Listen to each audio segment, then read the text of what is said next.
Well, hello there. How are you tonight? Welcome to the den. What's the motherfucking deal, man? Welcome to the den. I am your most grateful host. I appreciate everybody for joining this evening. I am your host, Ed Honcho. I thank you for taking the time to kick it with your boy this evening in the den. All you den generates, all you friends of the den, I appreciate y'all like no other. Make sure you are following the den on all the proper socials. Facebook.com, Den Show Live. Twitter and Instagram at Den Show Live. Make sure you tell a friend about the den. Tonight, man, we're going to talk a little bit about Bernie Sanders joining the crowded Democratic race right now, I guess you would say, because we pretty much know who's going to represent the right.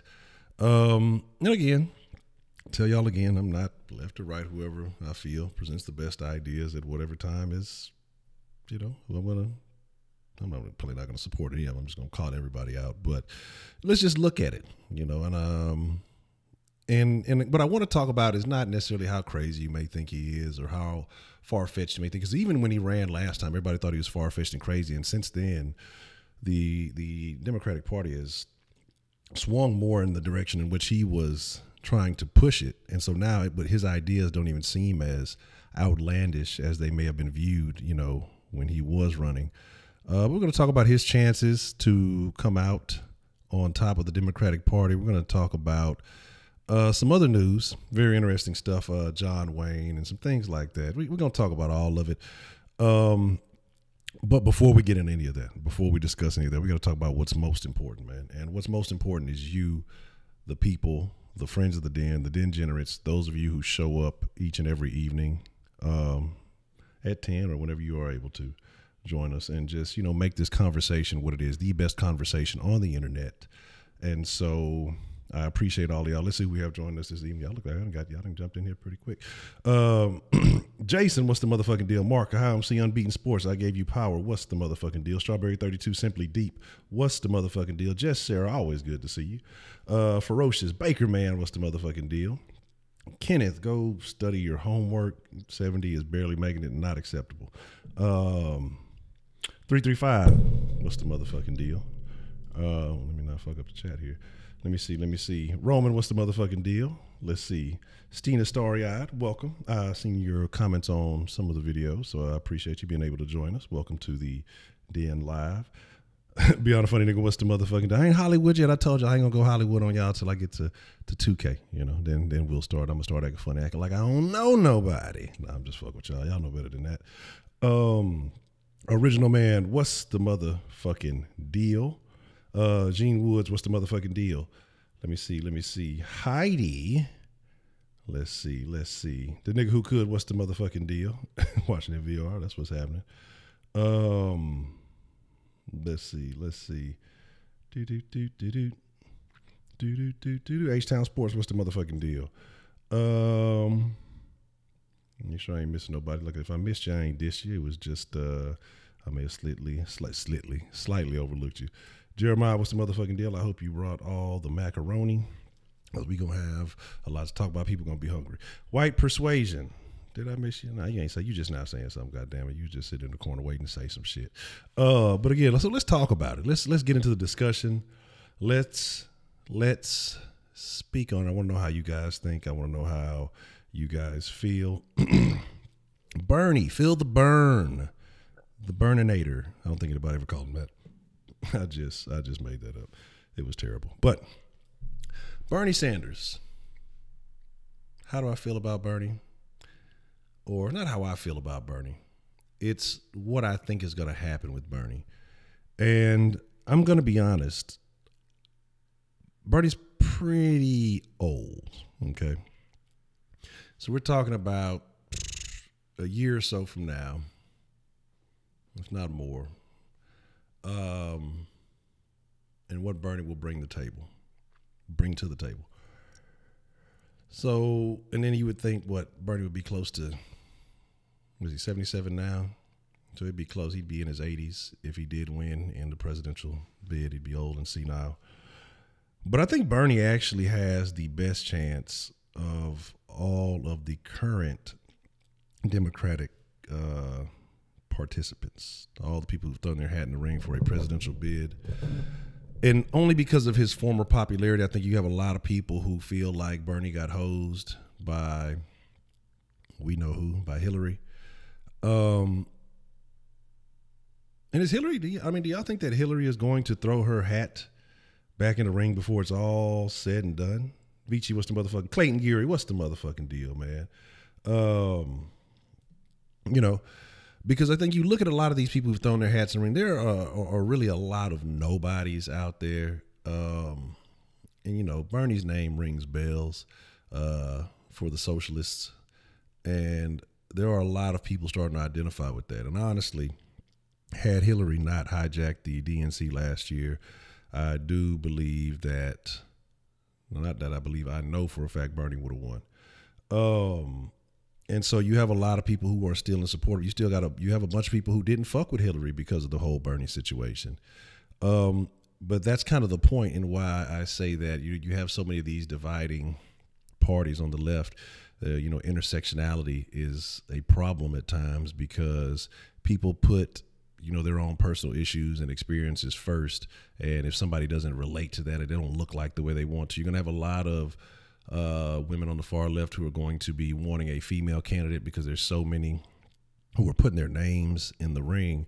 So they're not going to vote for Bernie, or they're going to feel a particular kind of way if Bernie doesn't make it. There's not enough unification to me on the left for them to put up a real candidate, a real contender. But of all of those people, Bernie has been saying, I think to the left, I think he's been saying the right things that they want to hear. And again, this has been his platform since the last campaign. So I do believe that there will be people who may be more open to giving him a shot. Is Beto actually going to get into it? Beto, whatever his real name is, actually going to get in the mix? Because I know he said he's kind of mulled the situation, but I don't know if he's really going to do it. I think, I've heard a lot of people say it would take a Biden Beto ticket to really have a shot. But Bernie and Beto may ring some bells too. Again, like I say, I'm just not with the shit, because I'm gonna tell you the problem with the left right now. And like I say, it doesn't really matter, and that's why I just can't agree with it. Because it's what people care about are jobs.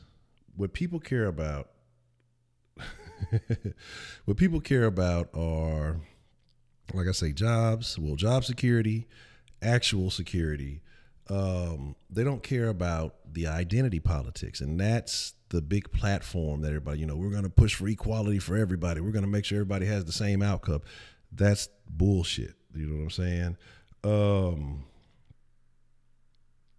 And that's the bullshit. That's the problem. We want people they want people who represent their best interest, not the best interest of the nation, not the best interest of everyone. And I guess kind of everybody kind of does that, but people are willing to put themselves first for a temporary amount of time when it could really be a detriment to the nation as a whole. People only look at their problems, their immediate issues, but what are they doing for the gays? Did you see that? I saw something. I didn't really read all the way up into it, but they're saying something about Trump is pushing a global campaign to basically decriminalize homosexuality. And so I find that very interesting. And again, there's let's not get it twisted, because there are a bunch of gay people. There's a shit ton of gay people who support Trump. There's a lot of gays who support Trump and his campaign and what he's about and what he's doing. So I don't think that that's like a major thing, but we'll see what's happening with that. He won't live long enough to run to the next leg. And that's my thing, because he's looking a little close to the end of the line. But I can only imagine what Bernie would look like next to some of these world leaders having a conversation. But I don't think that's going to be an issue that we're ever really going to have to worry about. Say Bernie VP going to be poor because he died. You know what I'm saying? Stop doubting your boy Bernie. You going for Bernie? Beyond Bernie?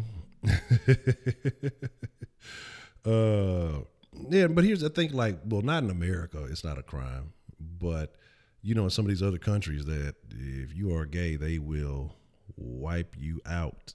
It's a done deal for you. Some of these countries, they will throw you off building. They will jail you. They will do a lot of things. You know what I'm saying? Going for the buzzer beater when the election clock out just to say you did it.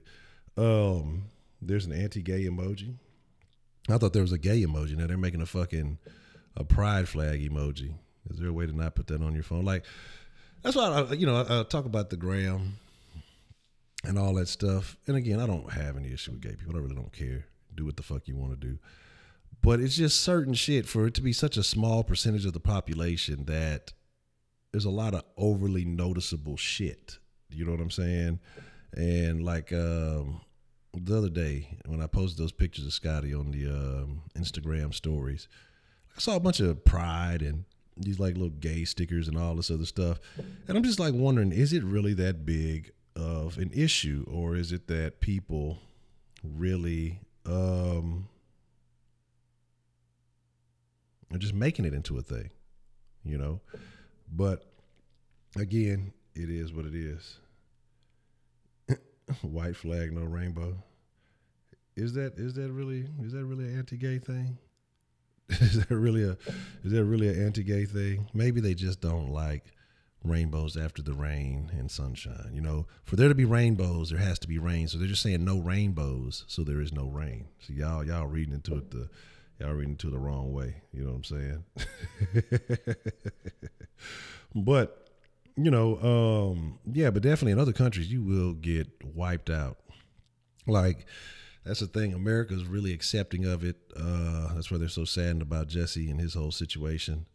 But in other countries, there would be no Jesse Smollett's. There would be no fucking. This would not even have been a conversation. There wouldn't have been a thing about it. Again, so what is Heidi over here talking about? No, it's 40 without a job. Yeah, that's goals, life goals, hashtag goals. But again, like I say, you said Michelle Obama is running. Let me tell you something. Here's the thing.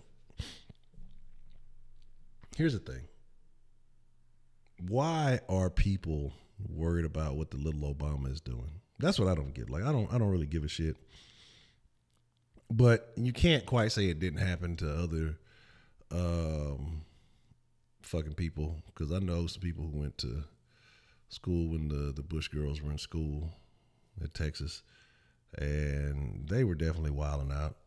So, you know, people trying to make a big deal about the fucking Obama kid. She's 20 now. That's crazy. That's so super crazy.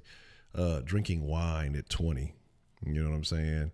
Like, I knew motherfuckers who knew for a fact that the Bushes were in the powder party, in the powder room. So, you know, it is what it is. No, I'm not. I wouldn't say she's smashable, but I mean, at this point, you know, you're not in office. It doesn't really matter anymore. Your dad can't run anymore. They made like a big deal. Then they made a big deal about her having a page that had some anti-Trump rhetoric. Like, no shit, this motherfucker been talking shit about your daddy all this time. You don't think that she would have something to say about it? It's my father, son. He was talking shit about my daddy, son. You know what I'm saying? Yeah, she's look, this ain't how high, you know what I'm saying? You know what I mean? This ain't how high, you know what I mean? So, you know, it is what it is. So my thing is, you know, it is what it is. But, you know, I don't think that that's a big deal. I don't think it really fucking matters. Like, and the thing that kills me is because people talk so much shit like they didn't do shit when they were fucking younger and they were fucking, I mean, come on. Like, the hypocrite, like, people being so hypocritical about shit is what's wild, you know. Like, everybody fucks up, everybody does wild shit. And you know, well, look, she's the president's daughter. She wasn't the fucking president. Who gives a fuck? If her daddy admitted to fucking smoking weed and shit, you know, what do you think? She gonna be tripping on some fucking wine? I know motherfuckers complaining about the shit, but motherfucker, you bought us alcohol when we were underage. Like, get the fuck, you know what I'm saying? Get the fuck on, man. Like, I remember you. I seen somebody parent talk, but I remember being in high school. You bought us alcohol when we were freshmen. And you were okay with the shit. Like, who the fuck you gonna tell? You know what I'm saying? Like, it's a bunch of wild shit. But Bernie running again. Do y'all think that? I mean, who do you really? I mean, I want to know how you guys feel. Okay, because again, you're all the friends in the den, and without your opinions, there is no den. Do you really think that Bernie has a chance? Do you think that age will play a factor in him winning? Do you think that people are looking for someone, I won't say younger because we've got to be like 35, or you think that it's going to be a woman that's going to come out of the Democratic Party? I mean, what do you think it's going to be? Because there's a bunch of people who threw their name in the hat that I've never heard of in my life. Bernie is 77, man. Yeah, then J. grabbed by the pool. Obama. Yeah, Obama wears a tan suit. That wasn't the dumbest shit. That was one of the dumbest fucking things ever. It's just a tan suit, you know. That's just you can't wear. Like, man, shut the. Like, how little do you have to go on? But yeah, he's 77. Hurrah! What's the motherfucking deal, man? And so that's what I mean. Like, you say you got a 40% chance, Trump 60. Now I'll be honest with you. Had Bernie won the first time, I'm not saying that he would have beat Trump, but I think the possibility would have been greater than Hillary winning. Because, I mean, you know, at first, let's be realistic. Nobody thought Trump was going to win it. Like, the way the numbers were coming in, the way the shit was going, Hillary, you know, I think why I think Bernie would have won is because Hillary was so smug that she didn't cover up her weak spots. There were people telling her, you need to go back and campaign in these areas where you didn't do so well. But she just felt like, well, I'm Bill's wife. Everybody knows me. Say my name, bitch. And so she ended up losing those places, and that ended up costing her. What's up, Paul Willis? What's the motherfucking deal? And that ended up costing her because I think her arrogance is what cost her, you know. The motherfuckers just didn't like her anyway. She was just not likable. You know what I'm saying? She was just not likable. People didn't hate Bernie Sanders. You know what I'm saying? People might not have agreed with his politics or what he was about, but people didn't like hate Bernie. Nobody said Bernie Sanders is the devil. You know what I'm saying? And it's going to be, yeah, exactly. Bernie ain't got no hot sauce in this shit. You know what I'm saying? That's funny. But yeah, hot sauce Hillary. I want to know what kind of hot sauce. Did she ever get specific? Because I want to know what kind of hot sauce. I'd have pressed her on that shit. You know what I'm saying? I'd have really pressed. She wouldn't fuck with no Louisiana hot sauce. She wasn't about that action. Wise, what's the motherfucking deal? Yeah, but that's my thing. That's why I say I'll forever not fuck with Roland Martin again. Like, I don't want to hear Roland Martin's opinion on anything. Like, that's what I'm saying. Like, that's why motherfuckers can't, like, you can use that coon shit. You can use all that shit. That shit is meaningless. It's like, you might as well just be mute when you say that shit, because the same motherfuckers who sit here and holler about coon and all this shit have nothing to say when the motherfuckers you support are literally out here buck dancing for candidates and doing all this other shit, like clowning for motherfuckers. You know what I'm saying? Frank's Red Hot Sauce. Fucking, like, this motherfucker, like, did you, like, I don't know if y'all ever saw that. And did y'all get a chance to see the It's a Ma'am rap song? I posted it in the Den group. But, like, that dude, anybody got an ox cord? Somebody got an ox cord? Can you do the wobble? Can you wobble? Hey, can you wobble? Let's do the wobble. Like, if you don't sit your bitch ass up with your fucking faded Jerry curl looking having ass motherfucker, like that old bitch ass nigga. You know what I'm saying? No, y'all got jokes. I see it. And you know what? I fucking forgot, because I was running late. I had to do some shit. I actually was gonna fucking go to fucking Taco Bell and grab 2 cheap ass tacos and start the stream with them, but I fucking forgot. So fuck y'all. Jokes old now. It's stale now. So fuck y'all and y'all Taco Bell jokes.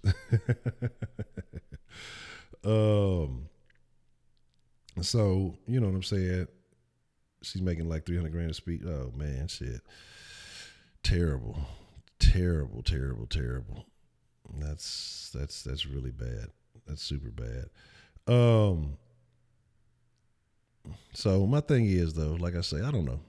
I think Bernie has the best chance. You know, all things aside, I think Bernie does have the best chance. You know, Beto might be a very interesting candidate if he does join the fray. But what I'm thinking is just like, don't the Democrats seem pretty desperate? And I guess, you know, Bernie had to sit back and look at like, yeah, it's all these flunkies can't defeat me. These flunkies have nothing. Because there's a bunch of no names. Who is a valid candidate that has put their hat in the ring? Beto's too new. You know what I'm saying? I don't think people are really familiar with it, but a lot of people like him. He had a lot of California support for a motherfucker who was running for, like, why is LeBron James supporting Beto O'Rourke? He ain't got shit to do. That motherfucker wasn't coming to Houston. He ain't want to come play in Houston, no bitch ass nigga. You know what I'm saying? So again, you got to look at the AOC. To me, she's more extreme on the socialism scale than Bernie. You know, just from what I've read, I could be wrong, but just her, maybe it's the crazy eyes, maybe because she just looks cuckoo. She looks cuckoo as cat shit, and no one can tell me different. She's a lunatic. Okay, I don't care what y'all say. Every picture I've ever seen, every time any expression, she looks like a fucking lunatic. Okay, that I've seen crazy face. She looks like she's bipolar or something. About the cow farts, yeah, we're gonna get rid of the cows and airplanes and all that shit.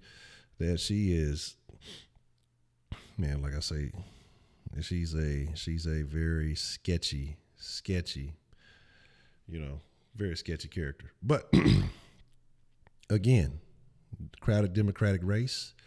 I gotta actually look and see when the dates are for, you know, some of these things to get thinned out. But I expect some people to drop out pretty soon. You got so much shit happening. You know, you got the Kamala. So what you're gonna have is you're gonna have a lot of the black feminists wanting to go that route. Why can't a black woman win it? But she's not. She's just a motherfucker you can't vote for. Nobody's fucking with her. You're gonna have a lot of people not fucking with Booker. He's just suspect. And again, you know, it is what it is. That anti-Lincoln, like I'm just waiting to see. I'm waiting to see because I don't know. I said I wasn't going to talk about Jesse, but we talked about the Democrats and how entrenched they are with this situation. Because I really, truly, honestly feel that there are ties between Kamala, Booker, and Jesse, and I'm just waiting for shit to come out. You know what I'm saying? It could be a homeless guy. I can't help it, man. I'm just saying this is where my mind goes. Look, I have to talk about it. That's what brought the people. But so my thing is just though, it's going to be interesting because I mean, he was super cooperative. Now that everything's falling apart, now he don't want to talk to the laws. They talking about they don't have any intentions to go talk to the Chicago Police Department, because I know that if he did, they're gonna probably arrest his ass on sight. But it's gonna be interesting to see what happens with that. Apparently, they said that there was evidence that the two dudes were in the hotel or the room or whatever before all that shit happened. But then they came back and said that might not be true. That's not corroborated. But they did say that they rehearsed the shit beforehand. So, you know, it is what it is. So, like I say, we'll see what happens. But here's the deal. About 3 minutes, I'm gonna open up the Denline. Okay, 3 minutes, I'm gonna open up the Denline. But I want to talk about John Wayne and some of the things that he said. And my thing is also, why the fuck is anyone even surprised? First off, I want to know, like, one, the dude ain't even here to defend himself, all right? You know what I'm saying? The motherfucker is, when did John, I don't even know when John Wayne clocked out. Let me see here.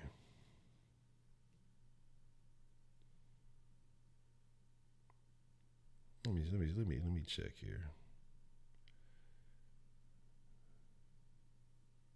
But no, not John Wayne Gacy. But the dude was born in 1907, right? Okay. So I want to know when he clocked out. All right, cool. 72 years old when he clocked out. The 70s, he was 60 something, born in 1907. The man is going to have a certain type of belief. This isn't a progressive ass fucking modern day America. It's not the outrage culture. It's not all this stuff like, why the fuck is anyone surprised? Why the fuck does it matter? Yeah, fuck John Wayne if he was a racist, but you know, his views, I think, if you really read what he said, I'm not vouching for the dude. I'm going to still watch the fucking movies. You know, it is what it is. Like, I'm going to look at them like motherfuckers look at other motherfuckers. They're just a fucking entertainer. They're fucking irrelevant, really. You know what I'm saying? I'm not running around supporting any entertainer's real beliefs. The same shit I said about Hollywood. He's a Hollywood motherfucker. But I'm still going to watch fucking cowboy movies because they was fucking good. But why are you surprised? Western fucking guy did a bunch of fucking movies, born in the fucking 1900s when that belief was pretty much dominant amongst everybody. You know what I'm saying? Yeah, cancel culture, exactly. Trying to cancel a dead man. We cancel John Wayne. No, the fuck, the motherfucker been dead. Like, motherfucker, you can't cancel. Like, it doesn't count. If a motherfucker died before Twitter came out or social media really became a thing, it doesn't count. You know what I'm saying? Like, it doesn't count. The Duke, man, it makes me think of, what's that movie? Running Scared with that fucking Russian. Yes, the Duke. He had the fucking tattoo on his back. You know what I mean? Like, I don't give a fuck about what a dead man thinks. You know what I'm saying? Like, it doesn't matter. While we're at it, let's go. Guess we got to go cancel Hitler now. You know, like, get the fuck out of here. Like, it's fucking crazy. Yeah, Running Scared was a good movie. What's the motherfucking deal, Jay Dizzle? Like, the fact that this became a thing, well, I want to know who the fuck was, one, let's not play it off like somebody wasn't on some perverted shit that they stumbled across this. This was in a 1971 Playboy magazine, so he had to be about, what, 64 or so around that time? 63, 64, something like that. I don't know, depending on when, I guess. So he's already an old motherfucker, set in his ways, been living his ways quite some time. And he says, you know, if the role called for a black character, then that's what it was. He felt like black people weren't educated enough to do certain things. I'm sure at that time he wasn't exposed to a lot of educated black people. You know, it was against the rules sometimes for black people to be properly educated. And that's why it kills me now that niggas don't want to take advantage of that shit, or not even take advantage of shit, because at one point in time you were not allowed the information, and now you just disavow. You don't want nothing to do with it. If it don't make you feel good, you don't want to fucking read the shit, which bothers the fuck out of me. But you know, my thing is, fuck it. John Wayne had racist views. Fuck him. I don't give a shit. I'm still gonna watch his movies. That's not gonna fucking change anything, because the motherfucker been dead. What am I supposed to go do? Go fucking... I'm telling you, this is what's gonna happen, because motherfuckers are so stupid. I don't know where John Wayne's buried. I don't know anything like that. But some dumbass, ultra offended motherfucker's gonna go violate his fucking grave or do something dumb because they're triggered by some shit that happened before he was ever even born. Like, and that's the dumb shit that's gonna happen, because people are fucking lame like that. You know what I mean? Yeah, I see. He said it. Those are facts. If it's posted on the internet, it must be true, right? But, you know, my Fox 26 or ABC 13, neither one. I don't watch the fucking news. I don't watch the fucking news at all. You take them up and ask why. Yeah, that's what I'm telling you. Motherfuckers gonna fucking do some off the wall shit. You say black people were amazing musicians before it came talking about drugs and whatnot. Yeah, definitely. And now everybody's on drugs and singing about murders that they commit. So I guess that's the thing to do.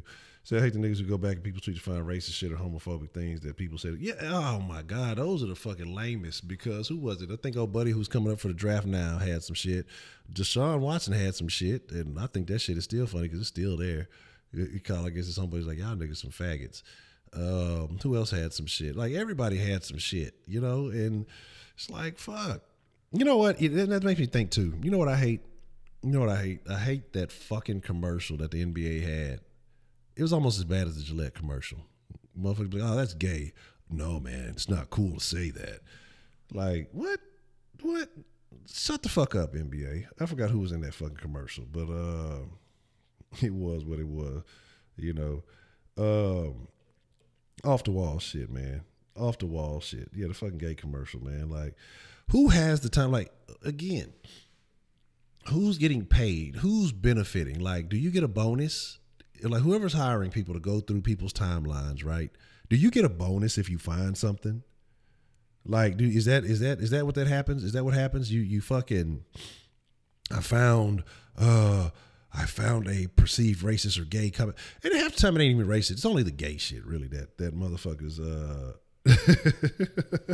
it's only the motherfuckers when you find gay shit do you get the bonus points. Like, you find some racist shit, you get like a little credit. You get like a half a credit. But you got to find some offensive gay shit to really get the brownie points.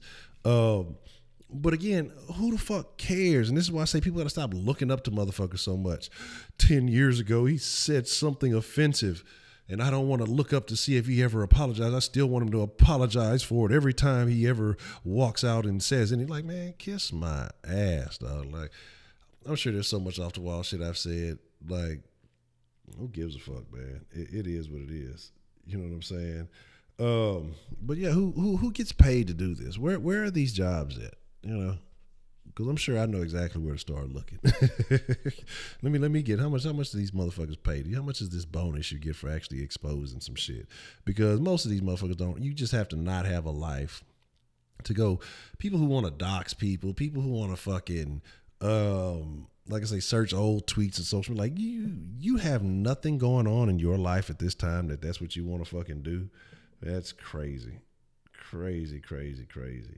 So it is what it is. It's crazy. Man, serotonin, I'm glad you mentioned that. Serotonin got bars. I don't care what y'all say. No, she don't. It's terrible. But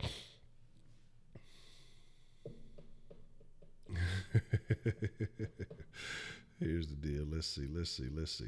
Let me cut the light on, man. I'm done talking my nonsense. We're going to cut the light on. I want to know what's on y'all mind. I want to know what y'all are feeling. I want to know what y'all thinking. If y'all want to talk about feeling the burn, and I'm not talking about having unprotected sex with the wrong kind of people, not that feel the burn. You need to go to your doctor immediately if that's your problem. I'm talking about Bernie Sanders. I'm talking a little bit about John Wayne. Something else happened today, and I forgot what it was. But whatever's on your mind, we'll speak on it. Give me a second. Let me open up the Denline. You guys can call in line.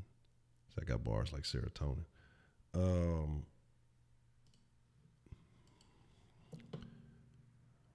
Bow. So I want to know how y'all feeling, man. What do you guys think about this? What do you guys think about Bernie Sanders, you know, joining the race? Does he have a legitimate chance at winning?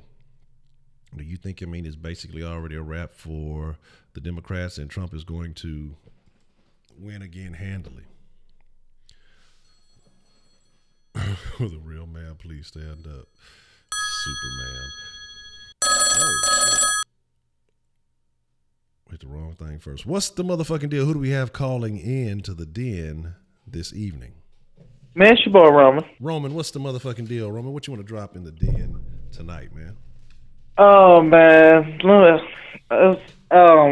things I want to talk about, man. We'll talk about Bernie, these Democrats, and then I'm going to say how I feel about John Wayne at the end. So, but first of all, let me talk about Bernie, right? Feel the burn. The thing is, I like Bernie. I do, man. You know, Bernie is, you could say Bernie shit is kind of off the wall. It's kind of all over the place. But I just been as a young person I am, man, talking about free college. And I think it just gets people. I think his views of just growing America, what he was basically saying is that the free college for everybody. You're gonna think about it, that's an asset for everybody because you know why that cuts student loans, which I mean it's an asset and it's a disadvantage for the government. They make a lot of money off student loans. I mean, I bet you on student loans, Honcho. But I'm just saying I know a lot of people are. So, but I'm just saying, it helps young people want to go to college more because you got to think about it. Some people don't get scholarships, and a lot of people don't have the money just to go to their favorite college. So colleges are not cheap. So why don't you make it free? And think about it like this: you make college free, right? It will open up to where people can go to the college they want to. Now, I do feel like they need to take a test, some sort of test to get accepted, but don't have to pay money. If you don't have to pay money, that allows more people will want to go to college. Just like I'm going to a college of my choice for free, to where I can get the education to master in where I want to go, and that's more jobs and that's more money for America. What's the problem? I think it makes sense. A lot of people probably wouldn't think it makes sense. But I'm just saying, in the long run, if you make it free, more people will want to go to college, and that's more money in America's pocket. Okay. All right, so, Roman, I'm gonna cut you off for just a second, and I'm gonna speak on that point. I'm gonna let you finish your thoughts. And this is my thought when it comes to free college. I don't know if you ever hear the saying like, and this is a real thing. It's not really a saying, but like people value stuff more that they spend money on. And I think if you made it free, people wouldn't value the college the same. Another thing is if you had just made it free. These buildings and these places, they have expenses that they have to keep up, but not just that. I think that you have it makes the competition maybe a little bit tougher. You have people who, let's say people really do want to go to college. Let's say the people who really want to go to college really want to go, and it's free. So there's a tuition issue is not a problem. Now you're going to have to figure out a way of who can get in and who can't, because there's limited space, so then you're going to have those issues. I think that is going to arise. Then it was another thing I was going to say. You were saying with it being free. Like I say, then okay, say you do have more people like that. I think then the job market is, say these people do go to college. They do all these things. Then I think the value of it overall becomes undermined. And then I think that you may have a much more crowded job market because you already got a lot of people now who go to college, get degrees, and say they can't find a job. So now you have a lot more people who are educated, maybe, and now you have a lot more people who are still educated but working kind of more minimal level jobs because the job market is crowded. But that's just my thoughts on it. I'm gonna let you continue to put your thing on it. So funny, Honcho. I was just about to say this is why it wouldn't work. You took it right out of my mouth. I was just about to say that. So. I thank you for saying that because I was just about to say it sounds nice and dandy, but it can't work because we know how these rich politicians and these schools need money in their pocket. So, like I said, you took the words out of my mouth because I was just about to say I knew it can't work, Yeah. But still, just Bernie as a person, it's something about Bernie I like I don't know, it was just like it's something about him I like. I can't just think about it right now, but it's something I like. But in a way, him running helps the Democrats. It helps the Democrats because think about it. You said it. We got scrubs. We got jabronis. We got nobody running for Democrats right now.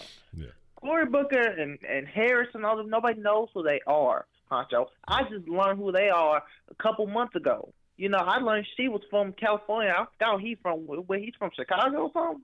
I don't even know where is Booker from. Booker trash. I feel like he a UT just undercover. But because all the shit he was doing, as a black man, shut up. And they're nobodies, and they just play on this facade of I just feel like they're facade, and they're just puppets of black politicians. I think what made everybody love Obama because you felt the strength. When Obama talked, you felt the change coming. You felt Obama when he talked. You don't feel nothing from Kamala and Booker. You feel bullshit. You feel like they ain't gonna do nothing. It's just gonna be the same, And it's like right now the Democrats are scrambling right now to find somebody, and I think going in and Bernie actually helps them because it finally gives them somebody to grab onto, and for somebody to actually, Hillary, she could throw her ring in it, but she's too old. But hold up, I know you about to say, well, Bernie's too old too. But Hillary ran twice. She just needs to stop. You ain't gonna become president, girl. Look, you was the first lady. You became what was secretary. Look, you had a nice political career. Sit down. Bernie, you're 77, bro. Let it go. We don't need you dying in office like how one of the presidents died in the bathtub, bro. We don't need you dying in the bathtub. We need a president. So it's like we don't need you dying. And I just did the math. Am I correct? Let's say you do 8 years. The nigga's gonna be in there. I think to 85. I don't know if Bernie's gonna live to 85. So, and the stress of a president brings so much stress. Look at Obama. That nigga came in there, had no grade, left fully gray. Mm-hmm. Stress. Bernie, you are old. We don't know what health you're in. He probably went to the doctor. Doctor probably saying he's in good health, but still, stress is a killer. Stress is the number one killer. Stress kills more people than murders. Okay, so don't get that twisted. As a president, as a socialist, as a Jew, they're gonna come at you 10 times harder. Because they don't want a socialist and they don't want a Jew as president. So that's how I feel, man. I feel like the Democrats just jumbled up while Trump was over there laughing. Because Trump knows 2020 easy for him. He's just trying to get through this time right now with trying to get this border wall. But he knows 2020 come around, nigga, I got it in the bag. Because he know who is going to ride for him. I like Beto, but Beto is young. A lot of people will probably going to look at Beto like, you ain't got nothing against Trump. It's nobody to throw the fire in the ring right now, especially on the Democrats. Man, there is no strong candidate, really, except Bernie. But I really don't think Bernie has a chance. Not because he's a bad dude and people don't like him. You said the best. People don't hate Bernie. People disagree with his politics. People don't hate the man. It's just when you have the support with Trump, man, it's just he has so many supporters, man, and so many people who love and adore him that it's hard for people just to say, I'm gonna go to someone else. It's hard for them and it's hard for people to get with socialists. A lot of people don't like big government. Mm-hmm. People don't like government running whole lives. A lot of people like to be independent. A lot of people say, I like to make my decisions. I like to do that. And with Bernie being a socialist, man, that turns a lot of people off. It turns a lot of people off. So Bernie can see if he can switch some of his policies to gather more to conservative viewers. He could probably get more votes, but we have to wait to see. But on my last point, because damn, I went 9 minutes. But on my last point about John Wayne, man, the hell with that shit, bro. It's John Wayne. I've never watched a damn John Wayne movie in my lifetime. Who cares? You missing out. I mean, I probably let me tell you, Honcho. I probably haven't just sat down and watched it, but probably when I was younger, I probably have watched it. But I mean, John Wayne was racist. You got to think about it.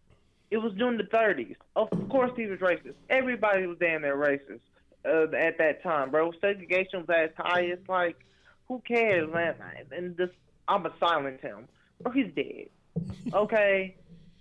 Forget it. I don't care. John Wayne, he's dead. Blah, blah, blah. Who cares? I mean, look all that stuff with the Indians. He played Genghis Khan, for God's sakes. You don't call that racist? But who cares? He's dead. People should accept that they did all that back in the day. And Hollywood likes to switch around like Hollywood was never racist. All the movies is now accepted for being gay and black. And, man, Hollywood has a dark history and that they don't talk about, So forget it, man. I don't even think it's some that people should just pay big attention to because at that time, of course, So that's how I'm feeling right now. I just feel like, especially with this race right now, man, it's looking like Trump is a clear victory.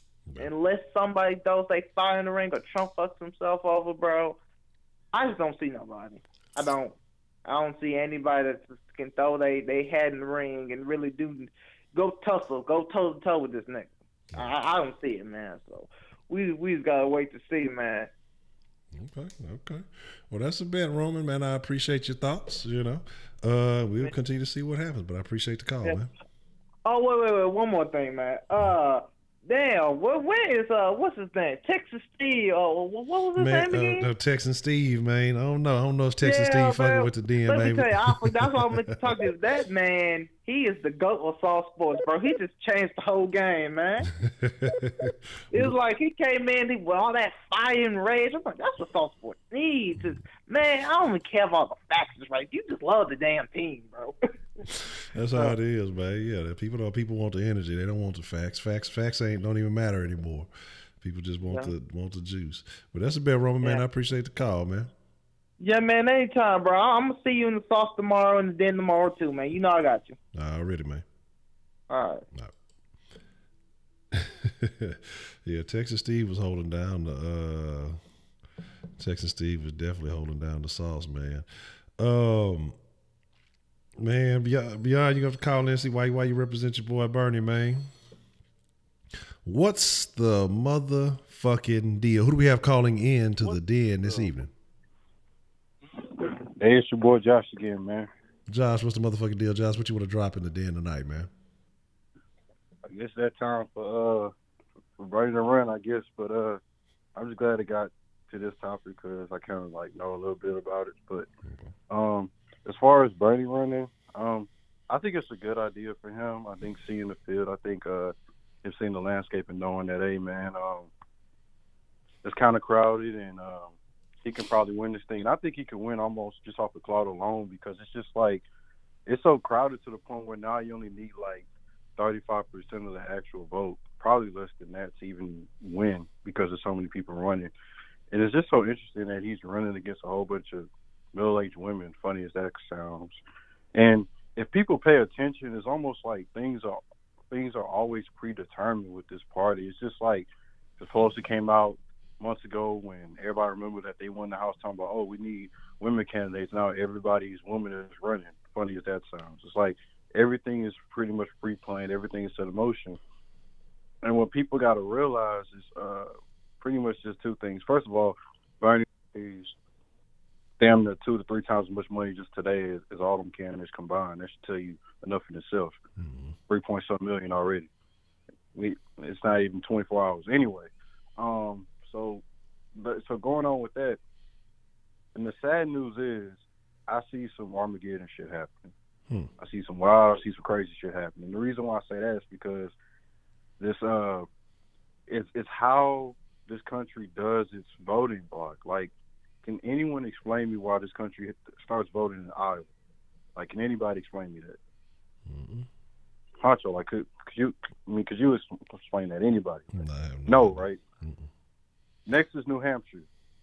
Do anybody live out there? No, right? You know what's the crazy shit? What's that? After that, it's that Big Tuesday shit. You know what that shit is? All the southern states voted from South Carolina, all that shit. Right. All that, you know what all that has in common? What's Democrats don't win those states anyway. So you know what that does, right? What's that? That takes away the candidate with the big voice or pretty much takes the young vote out of it before you even first go. So pretty much by the time Texas votes, the Democrats and the superdelegates are already going to decide the shit. Man, I thought Big Tuesday was Ed Man's game night, but I guess I was. All right. But and also, another thing that's so sad is and I know a whole lot of young people gonna be pissed off because it's gonna be just like when they voted for Beto because everybody knows all the states' voting laws are different. And I know from the Democratic Party, you have to be a registered Democrat for I don't know how long. So I don't know when these young voters go to the poll, I don't know what's gonna happen. They might get turned away. I really don't know. So, because most of them are independent, most of them not registered Democratic voters. What is that? So, it's just my thing is I know Bernie gonna win, but I don't know if he's gonna win because I don't know if the party gonna let him. And here's the thing: if at the end of the day, if Bernie wins the vote by 1 or 2%, right? And let's say Kamala Harris come in at so let's just say Bernie won 51 or 52% of the vote, and Kamala Harris is at 48. Guess who's gonna win, Honcho? You said if Bernie has how much? If Bernie has like 52% and Kamala has like 48%, so guess who end up winning, Honcho? Shit, Bernie better win. Shit, if he got more than goddamn vote, he should. But Kamala. You know why? Why is that? You know why? Why is that? Because the Democrats have this fucked up shit called super delegates, where the people in Congress get to vote along with the people, which is dumb as hell. Oh. I still don't know why they have that shit. And that's how Bernie got fucked last time. Because all the super delegates jumped on Hillary and they were begging Bernie to jump out the race. That's unfortunate. So my question is my thing is I want Bernie to win, but I mean, I don't even know if he even gonna have a chance. He can have all the money, he can have all the votes, it ain't gonna even matter pretty much, because the party ain't even gonna let him. And it's so sad when you have Democratic people that are swinging people in the Democratic Party loves the Republican platform. You know why? It's straight up. You win the votes, you win the election. That's it. It's not no bullshit. That's the end of it. Because that's how Trump ended up winning. Because they had Republicans who were saying like they wish they had a thing like the Democratic Party, because if they did, Trump would have never seen the White House. Like they wish they had a corrupt system. But the Democrat system corrupt, but we don't hear shit because we got Cardi B doing all this dumb shit. We got what's his name dancing to Tupac or some shit when Tupac was dead. Like people lying to dumb shit. So the most corrupt party in America is the Democratic Party. If people don't realize. Okay. Hold on. So yes, I'll just leave it at that, man. All right. Well, I mean, like I say, it is what it is, and I think that was made obvious though last year after you seen Bernie get, or not last year, but last election after you seen Bernie get hosed for the election. So I mean, it is what it is. And so Jay does. I see you've been trying to fight me, but they wouldn't let me do it. So you say if it happens, you think it's gonna happen again? Yeah. Like I already know, because the party already. Yeah, all the party coming out talking about all they support Kamala and stuff, and they get to vote along with the people, which is corrupt and I don't know what. So, translation, that's going to happen. Young people gonna get mad, stay home again, thinking it's rigged. Trump gonna win again, end the story. Let's move on. Okay, all right, okay. Well, that's a bet, man, Josh. I appreciate your call there, man. All right, man. Already. 1 second, the fucking thing was messed up. I couldn't. Somehow it took me back to soft sports. It wouldn't let me go. It wouldn't let me fight it first, so I had to switch accounts and do all that other stuff. So I apologize. We understand you're ill trained, Heidi. We had tweet out for the answer not. You say because if non electronic, a couple of cities would run the entire country, and that'd be unfortunate. Yeah, we don't want nothing to do with that. So William Taft died in the bathtub. I'm trying to catch up with what y'all were talking about because I missed. The shit was acting up. Oh, fuck, I'm on Top Chat. Let me get on that live chat. Everybody know live chat where it said if you fucking with that Top Chat, that shit ain't legit.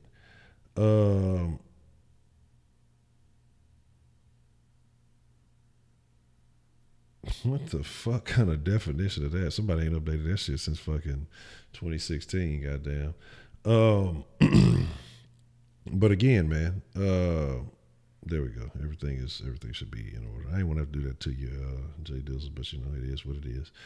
But again, so Josh, you need to go. You supposed to? Yeah, what man, Josh? You supposed to have been go meet Ed Man. He called you out. He said you were supposed to meet him on Tuesday for whatever reason, So he was supposed to confirm the existence of Ed Man at his basketball game today. Josh didn't want to go ref today. Ain't that a bitch? So getting back to it, where are we at? Man, you just got to pull up. You got to go slide in the crowd and just spy and see whoever you see with a hurt ankle, airballing threes. Obviously you can assume that would be Ed Man. MCA Chicago, what's the motherfucking deal, man? Good to see you. Glad you came back, man. Good to see you. What you say? I think you're saying third parties cause civil war. Give me an example. But here's the deal. So, talking about it, like I say, Bernie. And my thing is, like I said, I think Josh had a good point. We were talking about what he threw his hat in the ring today. Good grief. And he made what 3 point something, whatever million. I forgot how much he said. But I think Bernie still has a big crowd behind him. I think Bernie still has a lot of leftover supporters from, last go round. But again, like I said, my problem with the left is that it's so divided because you're going to have people who want to see Kamala. You're going to have black people who want to see Kamala or Cory Booker. And I don't think Cory Booker so much. I don't think people really fucking with that dude. I don't think people find him trustworthy. I think like where he fucked up, and that's why I say these politicians, these Hollywood people, these people who they're not normal, they don't live normal lives. They become disconnected. And I think Cory Booker fucked up when I think it was during the Kavanaugh hearings with the Spartacus moment. Like, how do you really say something like that? Or do you just say what the fuck you gotta say? It's like Spartacus moment. Shut your bitch ass up. Shut your bitch ass mom. Shut the fuck up, man. Nobody want to hear you trying to glorify. That's how everybody knew he was going to throw his hat in the ring when he said that stupid shit. Like, oh, well, Cory's going to try to run for president. But I think that already, Rome, appreciate you coming through. Max Vasquez, what's the motherfucking deal? But I think that can you explain this dude why we don't have a true democracy? Who are we explaining to? I don't even know. Subscribe to PewDiePie.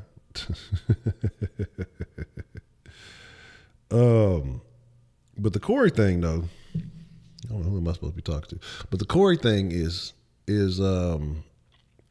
odd because a lot of people think that Cory is I got sweat in my eye, I got oily eyes, or what the fuck, like my eyes fucking burning. But fucking Cory, a lot of people think Cory is gay. Cory Booker, but apparently he's supposed to be dating somebody. I don't know, all of a sudden. But again, that's what I say. Don't be surprised that the Hollywood man. Oh, that makes me think about something. I'm finna do well. I'm not some super investigating, but I got it. That makes me want to put some things together. But don't be surprised the ties between Hollywood and the Democratic Party. Hollywood's always trying to push some type of political agenda, so don't think that they don't go hand in hand with a lot of these people. If I'm not mistaken, last go around for the election, you had a lot of these Hollywood types holding these dinners and these parties and things like that to raise money for support of a lot of these candidates. And for the most part, it was Democrats.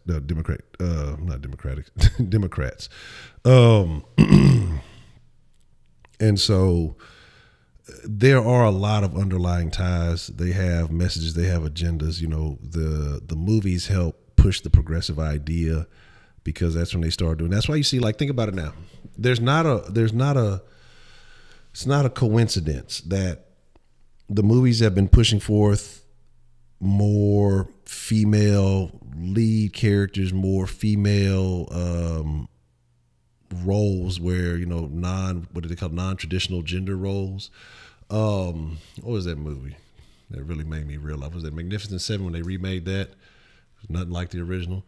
They gave a girl a more, I guess you would say, masculine role. But you see it now with a lot of these superheroes, with a lot of these things. They're starting to push more female empowering movies, and there's nothing wrong with that. Yeah, women's empowerment. There's nothing wrong with that. I believe representation is cool, but don't force it down people's throat. Don't go so far in search of representation that you basically fucking yourself off. I mean, like, look at the fucking Ghostbusters. And I heard Leslie Jones, I think they're supposed to be remaking the Ghostbusters, like the real Ghostbusters or something like that. And apparently I heard that she was talking down on it because her fucking shit was trash. Did anybody see that Ghostbusters? Who wanted to see a all-female Ghostbuster? And this is like not knocking women, but let's just be realistic. It's just certain things that you're getting force-fed. You know what I'm saying? You said Bohemian Rhapsody was the most out of the last 12 months worth of cinematic. My thing though is I like Queen's music. And this is what I'm saying. I don't care about it. But like, I know fucking Freddie Mercury was, I mean, if you ain't seen any of the Queen videos and didn't know that Freddie was Freddie, you know, well, welcome to the party because you're late. But you say for every movie you see that promotes an agenda, look up the director. Wikipedia knows a common trend, religion, ethnicity. All right, we'll definitely have to do that. But Bohemian Rhapsody, I want to see it. I still haven't seen it. But I tell you like this, man, I just don't. I don't like being influenced. You know what I mean? And when I say that is, it's like I'm very picky about what I watch, and I'm very picky about things that I intake. You know, and because even when you don't intend to, there can be little things that will influence you. No, I wouldn't say that. I wouldn't say I'm very liberal. I'd like to think of myself as independent. Like I say, what makes sense makes sense. I'm not in line or tied to any particular party whatsoever. You say, what do you think about BLM storming the stage at one of Bernie's events? Do you think that really damaged his image? Do you think maybe it made him look extra weak? Couldn't do that. Interesting. When did that happen? I think it makes them look foolish more than anything. I think it makes them look, you know, intolerant of others. And I think that makes people less inclined to want to deal with it. The Black Lives Matter thing, and that's another thing. You know, one, it's not a Black Lives movement. To me, it's that shit is so fractured too. You know, it's all the hands of these straight black men dying, but then the message that you put forth is about gays and, you know, lesbians and things like that, and black women. And again, not saying that none of these people don't deserve rights, but then do it on your own platform. Don't use, you know, these black men who had families and everything else, but, you know, your agenda isn't about family. It's not about anything. He said that kind of seems staged to me to show Bernie being supportive of BLM and let him speak. So, like I say, it's a real interesting thing. Though they pulled a Kanye, unfortunately. But I think it just makes them look foolish, man. And I think it took a while, because this is what I said. I'm glad you talked about when we talked about emotions and stuff, black people being emotionally attached to shit. That's what it is. So when you hear Black Lives Matter, as a black man, I'm like, yeah, you know, Black Lives Matter, you know, that sounds right. They matter, you know, and it's not to say, oh, nobody else's lives matter. It sounds, okay, yeah, that sounds right. But then when you look into it and you say, okay, because at first I didn't realize this thing had become like, was an organization. I thought it was just a hashtag. Okay, cool. Just a hashtag, like, all right, whatever, Black Lives Matter, sounds cool. But then when you see it's an organization, okay, interesting. Well, who's in charge of this organization? Oh, 2 lesbian women. All right, interesting. Well, you know, we're talking about this guy, that guy, you know, all these people that have died. Okay, interesting. Then when, like I said, they put out their little tenets or whatever they were calling it, all of it was about gay tolerance or lesbian shit or whatever. None of it had to do with the men whose names were being used. You know, when you clicked on that website, it's a picture of who was it? What was his name? Sterling. And again, that name slipped me right now. The dude who was in the car that got killed by the cop. You know, the guy who had got choked with the CDs. Alton Sterling. Yeah. Like, so you had all these people, all these guys who were out there, and again, the ones that they identified. The guy who got choked in New York had a family with kids. The guy who got Alton Sterling, I think that's the one in Louisiana, family with kids. The guy who got shot in the car, who had basically been working for, I forgot, whatever school district or whatever, family, daughter in the back seat. Why? But you didn't talk anything about straight families. You didn't say anything about, you know, men and women. It was about better treatment of LGBT. It was about better treatment of, you know, just women. It was about better treatment of all this stuff. But you used all these dead black men. Philando Castillo, yeah, that's the one. Eric Gardner, Philando Castillo, yeah, appreciate that. You use these people's names to build your platform on. And for me, Philando Castillo, that was the most fucked up one to me. You use these men's names to build your platform on. And then your policies or what you're striving for, whatever their 10 rules or whatever they were trying to obtain, had nothing to do with things that would have benefited these men's lives. You know what I'm saying? And so that's the crazy thing. Dominic? Shut the fuck up.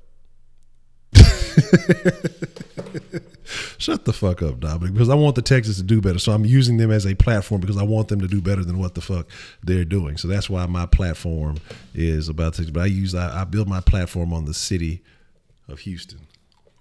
Okay? Because I want my city to be better. But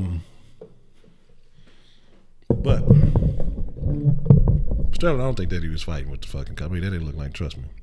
I just seen two dudes beat the shit out of some cops. Not a shot fired. I mean, we're rolling the fucking cops. So, I mean, there's that. Again, there's perspective on all that shit. I've seen motherfuckers fight cops, and I mean, not even just white. I mean, I'm just saying I've seen motherfuckers fight and not go through a situation like that. And so again, like I say, you know, but the thing is, you can't compare every situation. And I think honestly, when I look at it, I don't blame all cops. I think that though, with a lot of this extra hiring, you know, you have a lot of these cities now trying to bring in a certain number.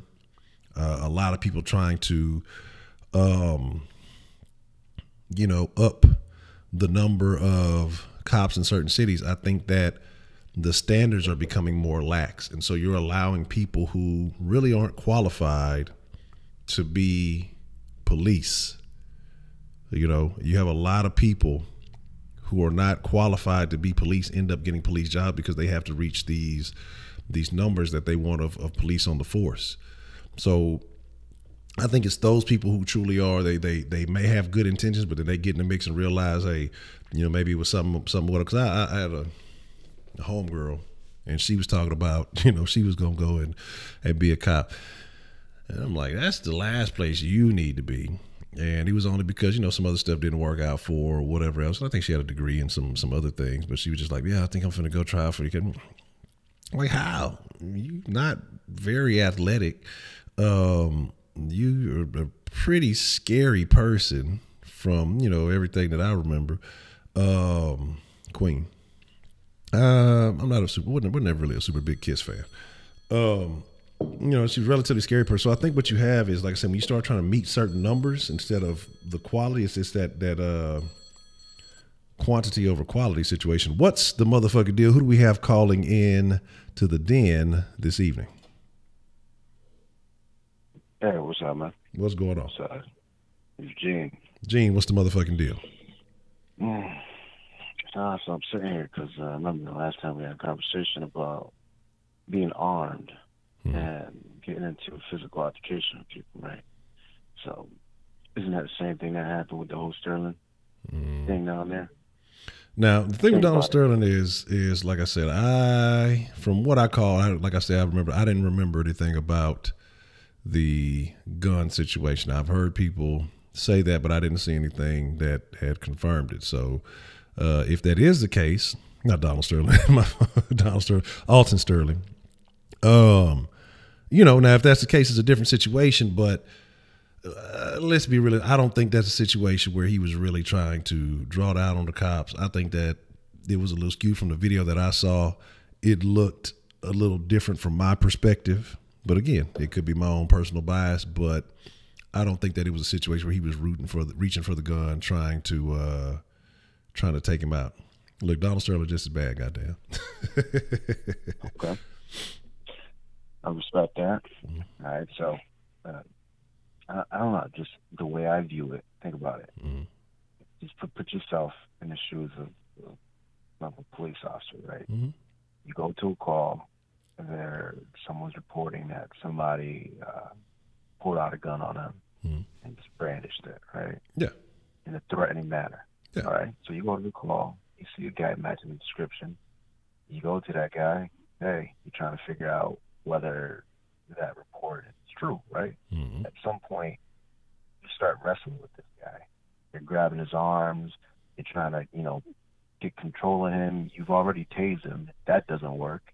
And he keeps pulling away from you. He keeps pulling away from you. You're wrestling on the ground. You really don't know where that situation is going to lead to. Again, it gets to the thing where I said before, right?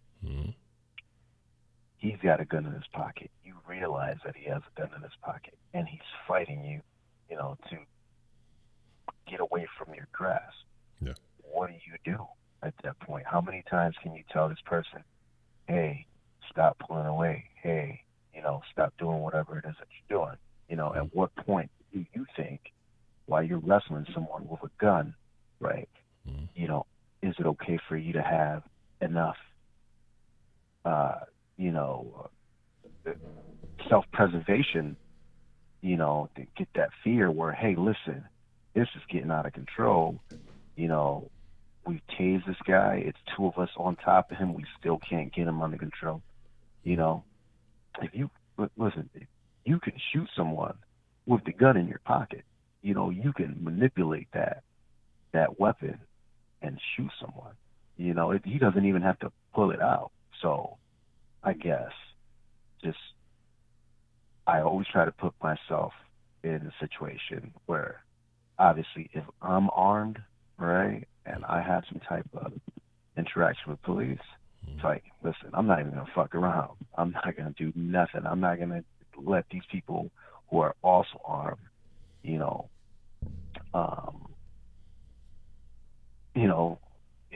get any idea or any thought that I'm going to harm them.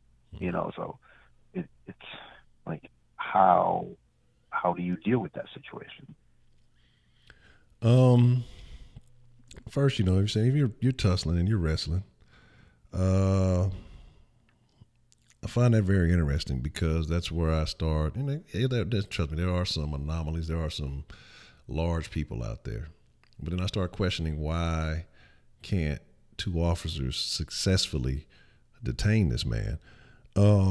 Now, and I get what you're saying about, you can manipulate a gun in your pocket and things. I think that's an interesting situation all in itself. But after the fact, a bunch of things come out. And again, like you said, when you're going there as a police officer, and I'm not saying that a police officer is an easy job. You know what I'm saying? I've seen several things. Guy walks up to a car trying to, issue a ticket, a everyday traffic stop. Motherfuckers unload on him, Split second reaction. I talked about a video I saw the other day where a guy was just saying, hey, man, you don't mind getting your hands out of your pocket for me? Guy draws down on the cop. Cop has to unload on him. I seen one of a guy on a cell phone talking. Cop walks up to him and says, hey, hey, what's going on? Let me talk to you real quick. And motherfucker draws down on him and shoots the cop, 4 or 5 times. Cop takes off running for his life. He has body cam on. He was getting shot and everything. So I'm not saying that they're not in a difficult position. And you have to make split second tough decisions. But I just don't, like I say, from what I saw, and again, I'm not going to sit here and say I did the most deep diving investigation into the situation, but it just didn't seem of that nature. It didn't seem of that level of interaction. I think that, and I'm trying to remember, because like I said, it has been a while since it's been so many different cases. I'm making sure I'm not mixing things up. But that interaction didn't seem, that Alton Sterling one, didn't seem like it warranted, that level of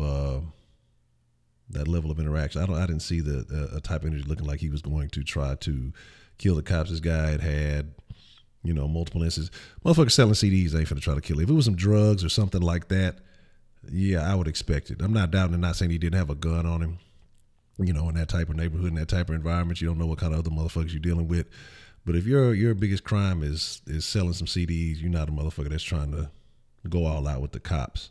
And so, again, and I understand what you're saying, that they're not knowing the full capacity of the situation. Somebody says something, you're going to go by what the call says. That's the thought that's been put in your mind, so that's what you're going to react off of.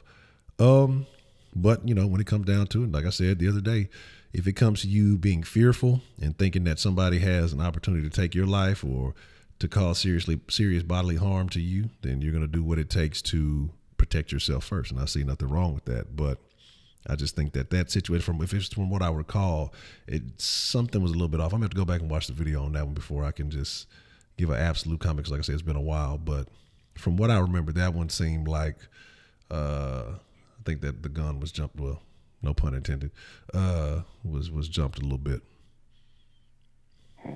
Okay. Yeah, well, when you get a chance, check out the video again. I saw an extended version. But again, I see a lot of these situations and I say, okay, if that officer was my father or my brother, you know, would I feel the same way? You know what I mean? Like, would you in that situation, would you do the same thing? You know, again, so just something interesting. Again, I know a lot of people, they get upset when any situation with any officer involved shooting happens. Yeah, I don't think that should be the case, and I think that you got to look into each situation is different, and that's what does bother me when people try to lump a lot of things all in one. Well, this is just like this, and no, it's not the case.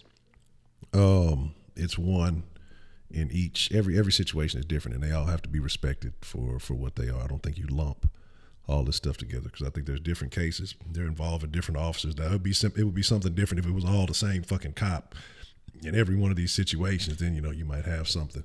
But I think that every incident needs to be taken independently. I agree. Everything should be scrutinized. 100%, 1,000%. It should definitely be scrutinized. It should be investigated. But I just, it just seems that people want police officers to be almost like robots, like they're these perfect human beings, and there's no such thing. You know what I mean? We live in a country where we have, what is it, like over 1 billion interactions with law enforcement or some type of armed authority, right? Yeah. And there's about 1,000 deaths.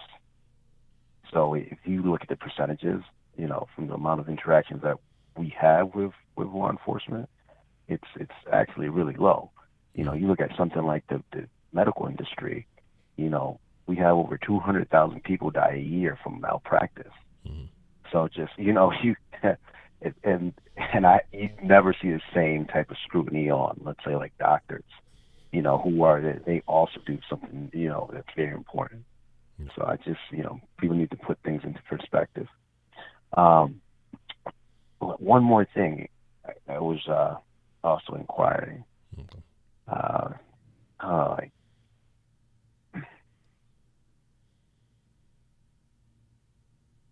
I noticed that a lot of poor populations, Black populations, Hispanic populations, they obviously they don't have the greatest relationship with police, and that's because of the whole legacy of police being used as a tool to inflict racism, and obviously that happened.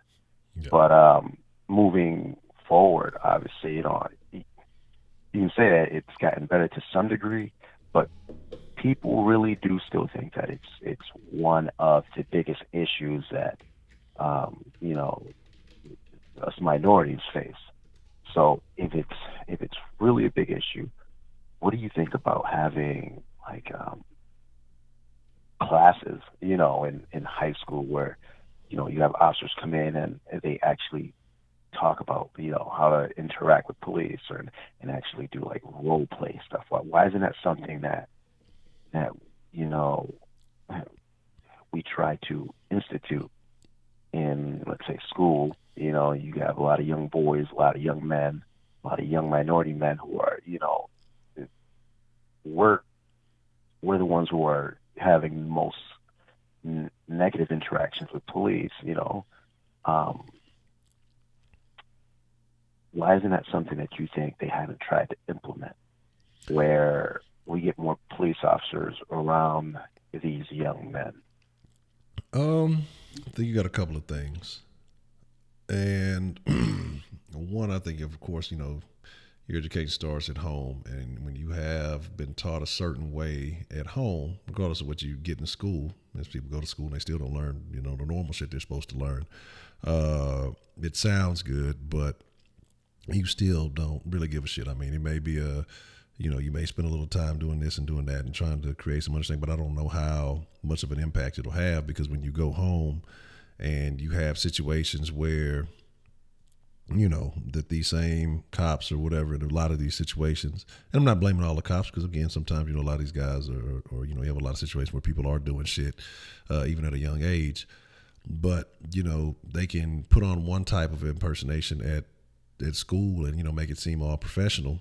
But then, like I say, and me, myself personally, before I even got into some other shit that I was dealing with, have had some interactions that just weren't that positive, you know, situations where I've been, because like I say, I've always had, you know, multicultural associations when growing up. There were situations where I'm working with a Hispanic friend and a white friend. You know, hey, they get sent on their way, and, you know, I'm the one that's getting talked to. Didn't do anything. Had they, you know, might have done a different approach, they may have found something because I wasn't the one with anything, you know, not knowing, you know, I caught it back up with them later, and they, you know, glad that I'm the one that got detained or whatever you want to call it. So there's just certain situations where it sounds good to me in theory, but, you know, these are the ones that are paid. These are the ones that are, you know, are supposed to be professional. I think that there has to be a way, and I think, you know, I do feel like as a community we have to get off certain shit, but I don't know if that's the way. You know what I mean? I don't think that's the situation. So I feel like, and somebody made a good point, you know, and why I believe too, and this is what I say, you know, that we talk about problems in, you know, those communities, but I feel like we need to have more people who come from those communities become law enforcement officers. Because then I think that when you have people who are coming from familiar areas, they have a better understanding of certain neighborhoods, certain people, certain situations, as opposed to people who may be coming from a completely different environment, who, you know, where they know where in their neighborhood, this little kid, he may be up to something, but he's not a bad kid. But they may let him off with a warning or say, hey, you know, get the fuck out of here. Don't let me catch you doing this shit again. Whereas opposed to in another neighborhood, they don't know the difference between a motherfucker who might just be up to some shenanigans or a motherfucker who may just really be deep off in some shit, and they're going to treat them both the same just because there's not I don't think that the lack of familiarity with that environment, you know, makes them perceive all people in a certain way. And so I think when you have people who are familiar, you're going to know, okay, well, this little motherfucker, he's just a little knucklehead. This motherfucker here is a hard head, so we really need to deal with him. This one, you know, hey, motherfucker, I'm going to go home and tell your mama what the fuck you been up to out here in the streets, and, you know, you never see his ass again, but this motherfucker may not have that situation going on. He may be on some other shit. And that's why I say, you know, I think that we need, maybe there can be a level of community outreach. But I don't necessarily think it just starts in the school, because I think you need to approach the whole community the community as a whole, as opposed to just the young men in school. So I think if anything's going to work, it's going to take something, and it's going to have, I think it would have to be the law enforcement side really reaching out. Because then what you get to, and like I said, I'm not encouraging anybody to do no whatever, but I think what you get when people become more comfortable with law enforcement from these communities, they're more willing to work with them to weed out, you know, the negative behaviors, negative influence, getting people out, because they feel like there's trust. You know, a lot of people feel like they're afraid to call the cops because shit, they're going to be the ones that end up going to jail because of, you know, they may be trying to prevent a situation or something of that nature, but they feel like, fuck, if I end up calling them, you know, they may view me as a suspect or a culprit. You know, I've known incidents where someone has called the cops and they end up being the ones getting taken away, as opposed to, you know, the situation that they called them for. So again, it can be fucked up. I think it's a much more complicated issue than we, you know, be able to solve in one sitting. But I think, you know, I see where you're going, but I think it would take more actual community involvement instead of just the schools. Okay. Okay. I agree. Yeah, I think that you definitely need it. It needs to be more than the schools. It needs to be in the community, obviously. You need to try to almost build a pipeline of people from either that city or that town to become officers, right? So there needs to be some type of way to try to recruit people from that town, right? The issue is, like, I work in a city as a firefighter, right? And recently, you know, actually, for as far as I've been a firefighter, they've always had these recruiting drives, right? So for firefighter, right, you have overwhelming input of, you know, people applying, right, from that city, whether they be black or Hispanic or whatnot, right, for firefighters, right? But when they put out, you know, hey, recruiting for the police, if you have maybe, let's say, 2,000 people put in for firefighters, then you have maybe 100 people pulling for police officers, and it's strange because they're actually, you know, the way they do the test, they say, hey, if you're from the city, you get a couple of extra points on this test. You know, if you are a minority, you get a couple of more extra points on this test. If you're a minority and you're bilingual, you get a couple of more extra points on this test. You know, if you're a woman and you fit all that, you know, there's these different tiers that are almost like they're really going out their way to try to recruit, you know, people who are reflective of people who live in that town. But that's not working either. And I'm not talking about just, you know, just getting paid some 30, 40 grand. They're paying officers out here $80,000, you know, top pay, you know, for someone who comes from poverty to, you know, have the opportunity to have, you know, a career where you can make $80,000 and that's just base pay. And, you know, you put in all these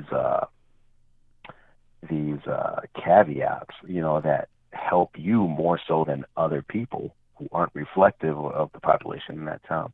And for those same people to still say, no, we don't want to do that. We don't want to be a part of that.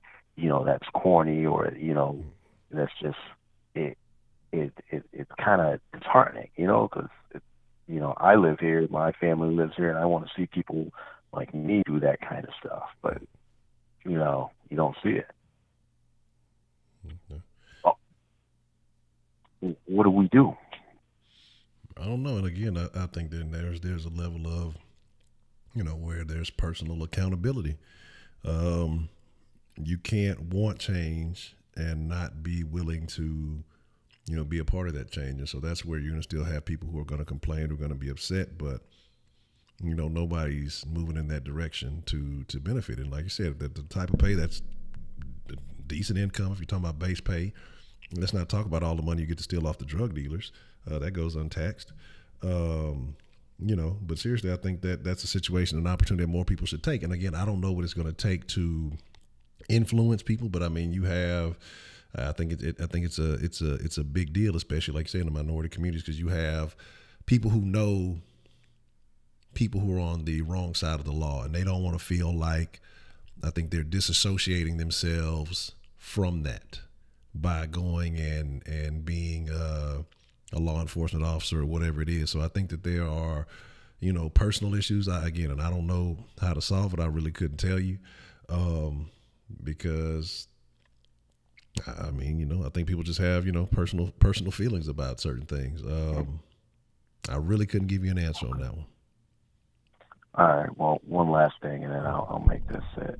Okay. You were saying that, you know, the way to fix it as well is to, you know, obviously have a police force that is more reflective of the people who live in that town.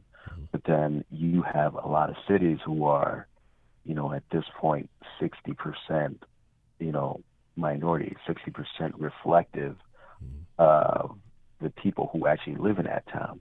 And that hasn't changed a thing in a lot of those cities. It's still the same thing. No. You know, like, how is it that, you know, you got some of these major cities where the police force is reflective, the mayor, the chief, the prosecutors, you know, they're all reflective of that population, but it's not working.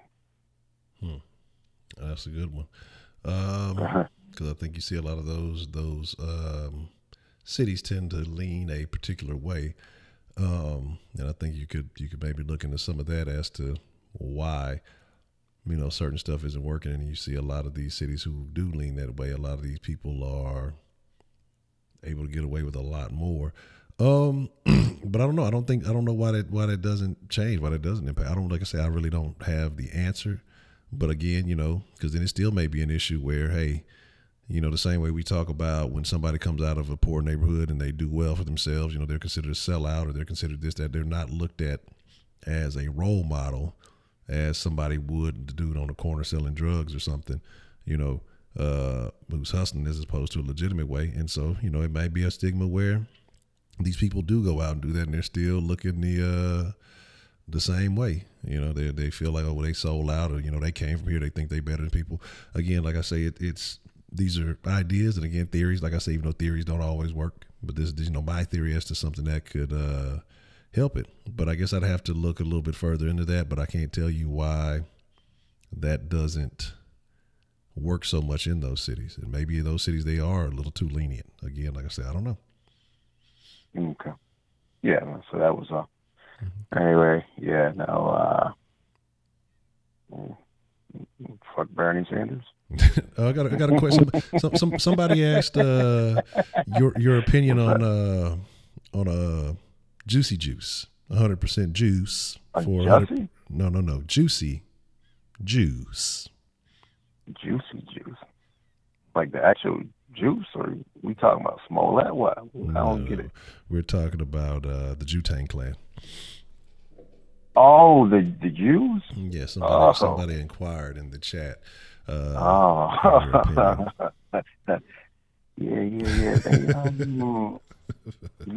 You got to keep your eyes on them. You know what I mean?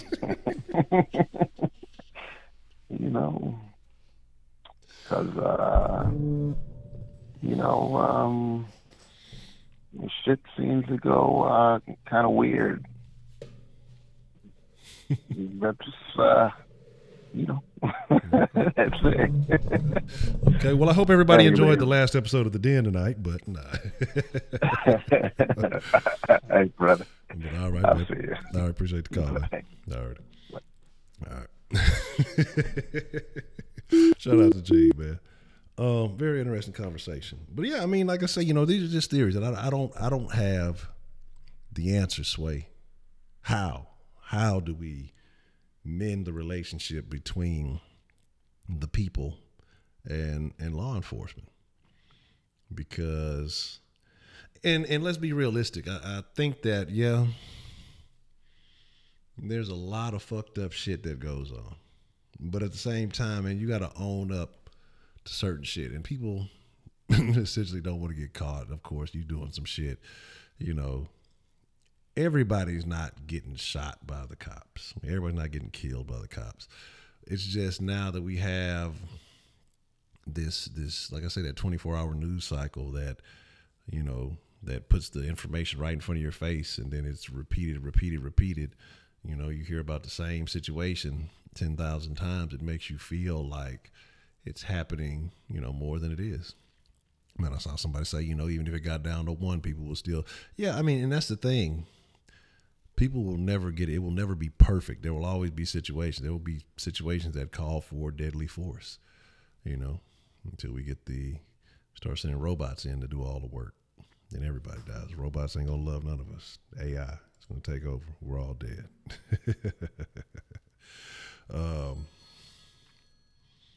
Let's see.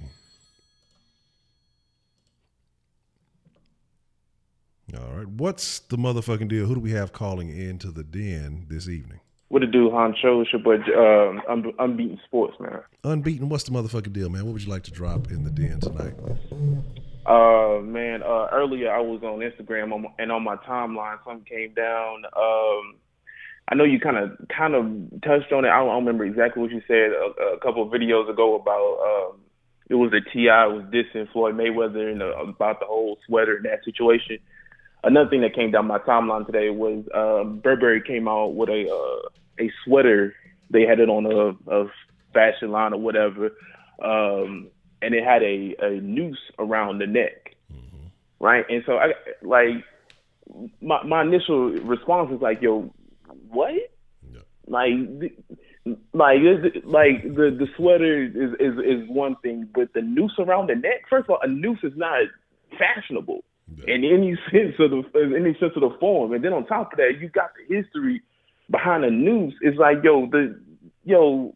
especially as a black man, young black man in this country, like, how am I supposed to feel about this? Because I mean, it's almost like, you got Montclair, you had Gucci, you had Prada, now you adding Burberry on top of it. It's like, it's almost like a barrage of attacks against, I guess our people. And so, like, I kind of want to get your opinion on it. Like, and like, I have a couple questions as well. It's like, why do you think that this continues to happen? And I hate being super emotional or emotional at all about this topic, but like, how am I supposed to feel about that?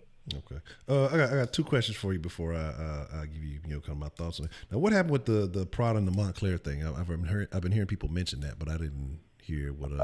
Montclair had it almost looked like the jacket that Missy Elliott was wearing. It's like kind of glossy and had like the same kind of idea behind the Gucci sweater. It was the I don't know what you call that image, but it's the black doll with the red lips and the crazy eyes or whatever. And then Prada had a handbag that had the actual doll hanging from the bag. Interesting. Well, I mean, my initial thing would be let's start off. Like I said, I'm not a super fashionable person in the first place, but I didn't know Burberry still existed. I ain't seen Burberry since like 05 at the latest. You know what I'm saying? Like, right. On the cool. But again, man, maybe these people are telling, motherfuckers, hey, low key, we don't want you fucking with our shit. Just stop fucking with it. Man, my thing is to like stop supporting this shit. Like, especially as black men, like there's so many other options. We don't have to wear this stuff to feel like we made it. But it kills me because we put this stuff on a pedestal. Oh, this is a sign of a status that you have some type of. It's just some fucking fabric. Just looking, yeah, huh? Oh no, I just wanted to shout out a fashion designer I know of out there in the Bay Area, FBCC Flightboy Couture Club. Dude, D Nice. He's really nice with it, man. He's really, really nice with a black dude, veteran, really good with it, man. Okay. Absolutely. Like I said, look, I'd be cool with some tees and some other shit. So I have no fashion sense whatsoever. But my thing is, man, we have to stop thinking that is what's up. And I go back to something I heard, when Kanye said it. When we don't have land, we settle for a brand. If we had more ownership of shit, if we had more property, more our own business thing, man, we would not be giving a fuck about what none of this other shit is doing. But because we don't have that, because we don't value that, we get upset because things that we did hold in high regard, it does something that offends us, or we find offense, and so now we don't know what to do. But again, just like the shit with the Gucci shit was, we're gonna boycott them for 3 months. That's not gonna hurt them. Trust me. Like, it's good to want to believe that we support, we keep Gucci. We don't keep Gucci in business. You know what I'm saying? We don't keep Gucci in business at all. Gucci been in business before niggas ever was, before it was cool, before rap music ever came out, before any of that shit.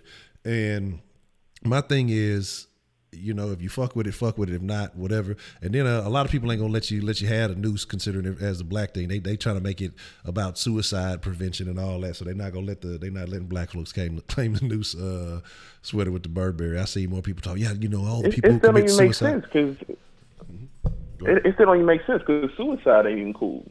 Mm-hmm. Yeah, and so that's the deal that a lot of people are looking at it with.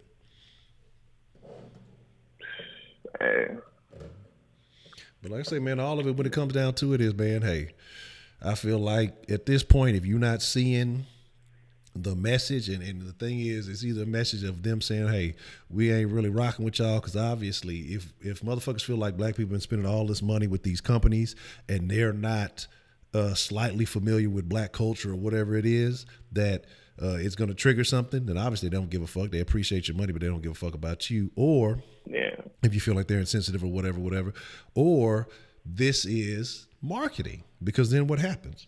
Excuse me. They whoa. And then now you're talking about, like I say, Burberry. I have not heard somebody say the word Burberry since shit. I don't know who the last motherfucker I heard. It was probably in the early 2000s, sometime, like no bullshit. And so now their name is back floating amongst, you know, they could have been releasing clothes all this time. Nobody's talking about it, but they released this little ugly shit. And now, bam, free publicity everywhere. It blows over and people are looking at Burberry again, you know, or whatever it is. And so at the expense of a small demographic of their business that they can afford to lose. But even if, you know what I'm saying, even if it is just blacks, you know what I mean, you got to think about it, like there's quite a bit of people who aren't black that I guess you would say support blacks or understand the struggles of being black, not fully because they're not black themselves, but they at least understand that there is some type of discrimination. So I think they would even lose a bigger margin on top of just the black community itself.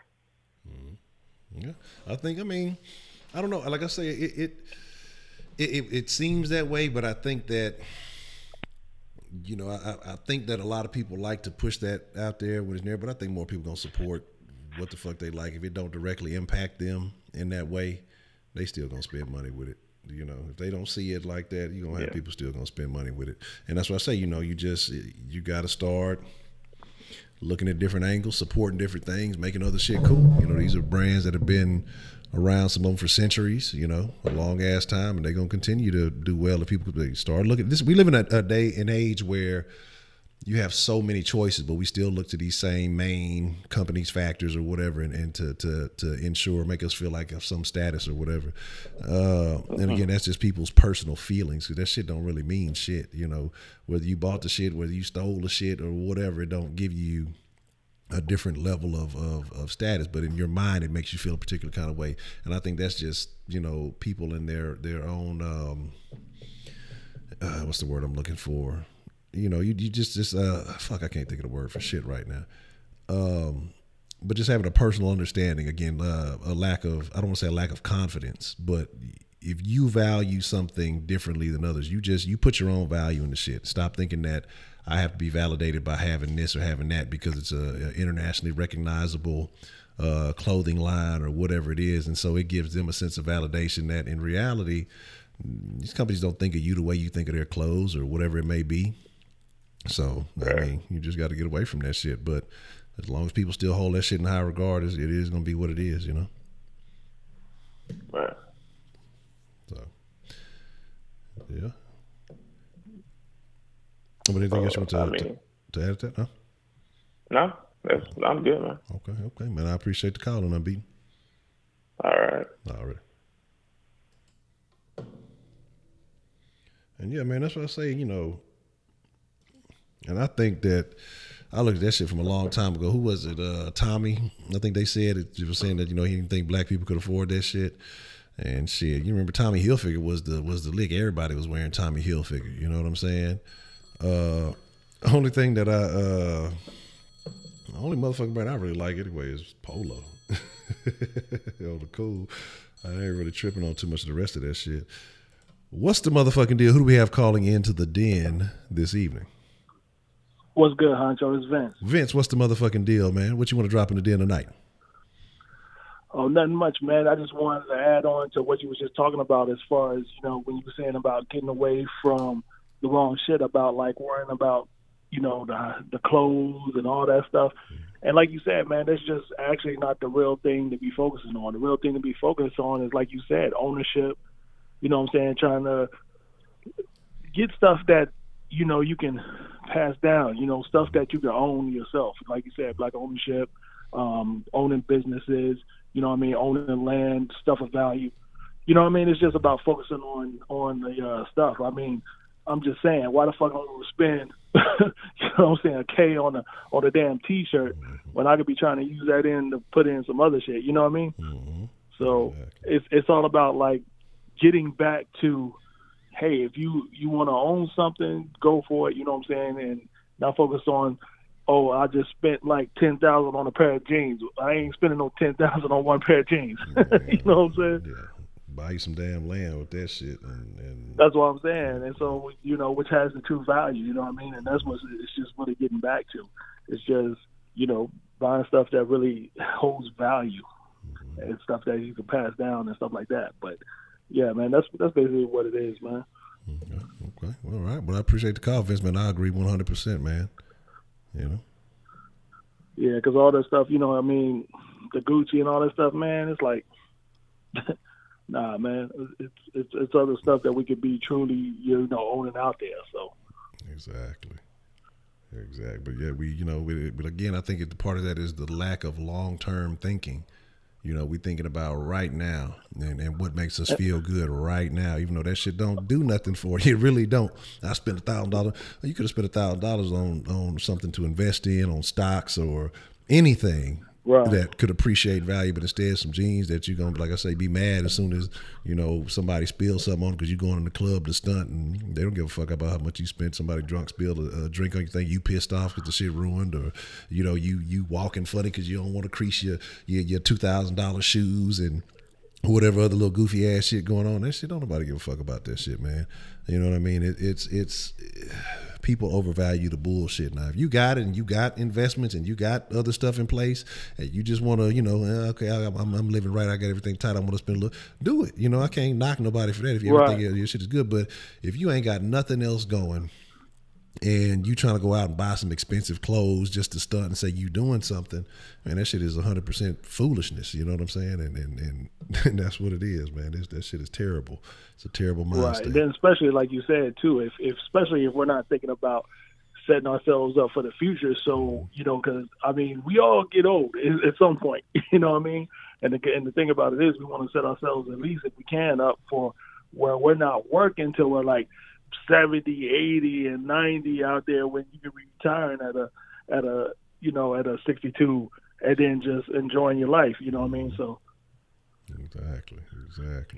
But again, like I say, the people who know got to take advantage of it, and the people who choose not to want to know, since you got to let them fall by the wayside, man. I mean, that's really what it is. Because even if you do try to tell somebody that, a lot of these people have such an affinity or such an attachment to the materialistic bullshit, it's hard for them to even wrap their minds around doing something differently. And so a lot of times you just spinning your wheels trying to tell them anything better. You know, they gotta learn that shit for themselves.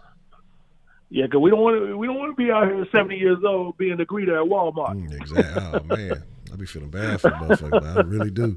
I be like, damn, you know what I'm saying? What happened? What happened to you? Damn, homie. Right, in high school, you was the man, homie.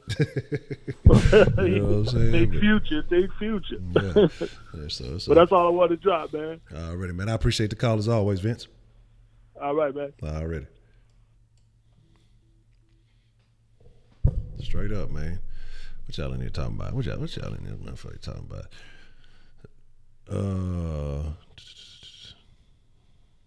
Let me check it on Quillette. Look, I be jotting down notes, but sometimes I be getting out of stuff. I be forgetting to check some of the shit out. What y'all in here arguing about? What y'all in here arguing about? Let me see what y'all saying. I gotta go back a little ways, and I see a fuck you, Heidi. Let me see. Yeah, I give credit to the firefighters. I had homeboys firefighter. I ain't talked to them in a while though. Jesse, yeah, no, do not be surprised. I'm telling y'all, do not be surprised at all if Jesse ends up suicidal. Because again, he was already mad apparently about the note not getting the attention that he wanted. Then to go out and do something this outrageous, and then to think that, like, to have it in your mind that you're so smart that you're just gonna fool the entire world and to get exposed. And again, if they have that grand jury indictment comes, they done wrote about the script. Like Empire then went back and rewrote everything. So that tells you what they thinking. You know, they went back because they filming now, so he ain't gonna be available. The cops want to talk to him. He don't want to talk to the police anymore. You know what I'm saying? And he's mad and angered. And so all this shit gonna come to fruition. He's gonna kill himself. I wouldn't be surprised if he kills himself, because then he's still held in high regard. And if he does it within a certain time frame, which I'm not encouraging, but if he does it before all the facts come out or whatever, then people will still look at him as a martyr. They will still look at him as, oh, you know, well, the case was never closed. It was never figured out. You know, Chicago PD, they'll do anything to do this, that, and people will still get behind. I'm dead serious. Like I say, it's a sick mind out there, but that's what the fuck is going on. I wouldn't be surprised that shit happens.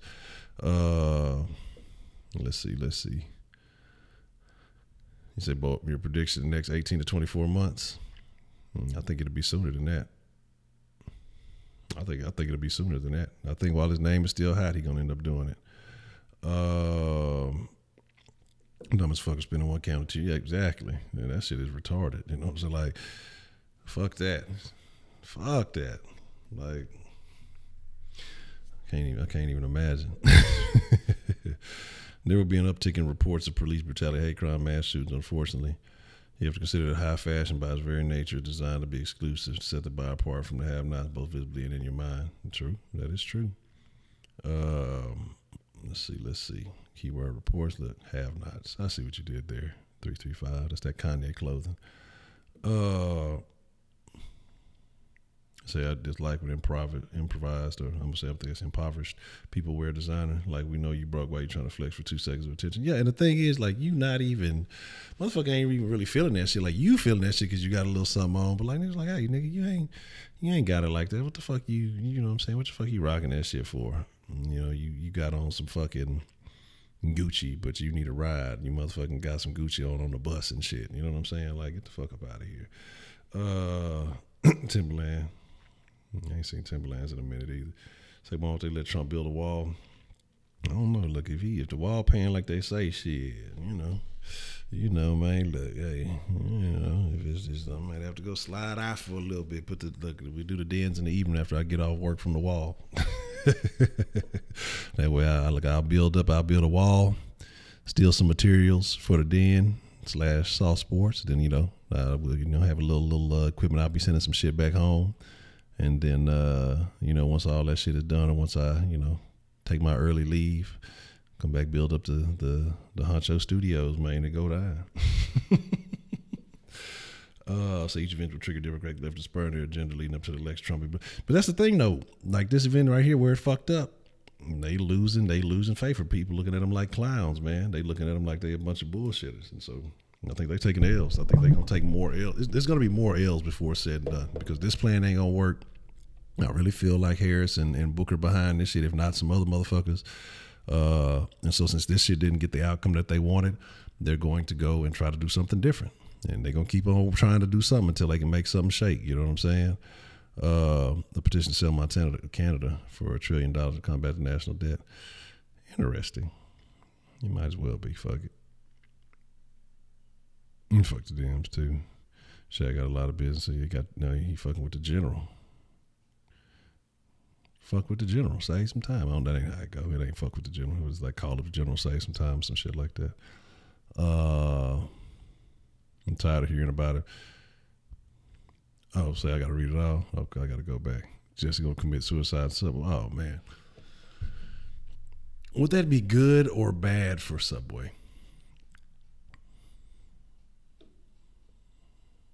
Throw the whole damn city of Detroit away. Man, you got to watch out. Low key, it's some NBA owners out there buying up a lot of Detroit. Don't be surprised if right now everything cheap, everything that's going for the low, it's some motherfuckers with big money that's out there buying up a lot of property in Detroit. And don't be surprised, some shit gonna fucking shake, man.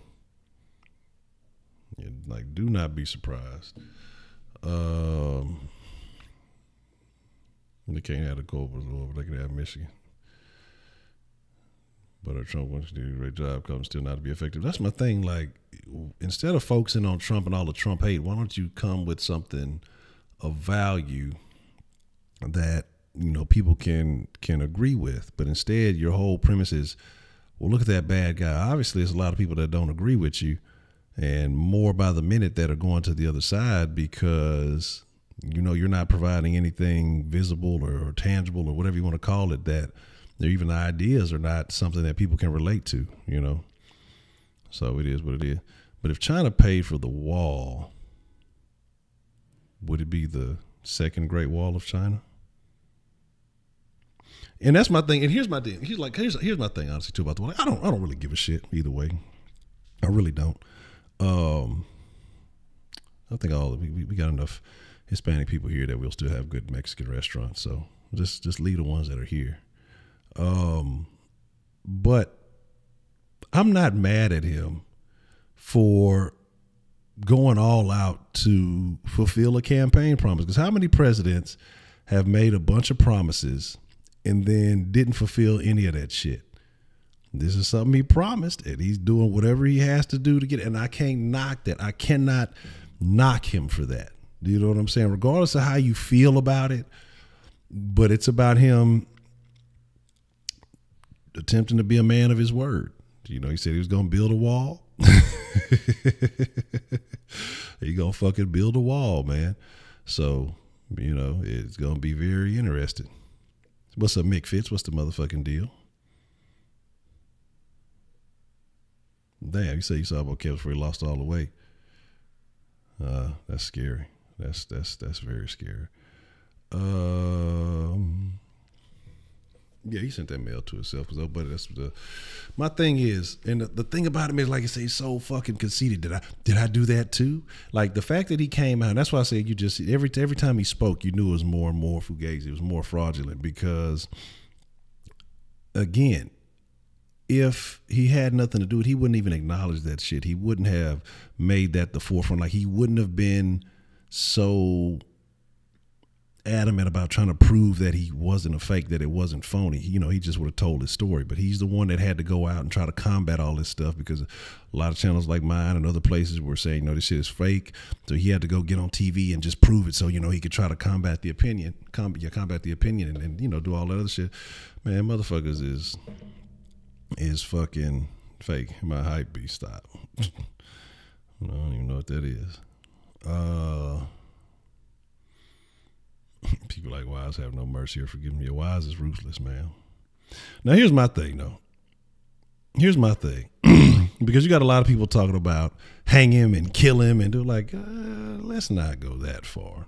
But he may do that to himself, but you know, throw the man in jail for a little bit or whatever's going, you know, has to be done. But some people are taking it too far. Like, we got to kill him. He needs to hang. And I'm like, man, that's not all the case, man. You know, I'm the gay Tupac. That's just terrible. Let's see. Yeah, oh yeah. That's what I say. Yeah, definitely. Yeah, Obama had a lot of shit, but people don't want to recognize him for that shit. No more Jesse, please. Hey, if some more news come out, I gotta talk about him. We ain't gonna talk about him for long, but just briefly. Let's see. Oh, Kenneth could have been a lame. Stop being a lame, Kenneth. That's all I want for Christmas this year is I'm gonna pray all year long so that Kenneth can stop hopefully being a lame. You know what I'm saying? So, say they paying people to move to Detroit for $10K. So maybe, I don't know. I feel like the internet service might be worse in Detroit than it is out here. I'll say go to Detroit, use that $10,000 on the Den. Bow.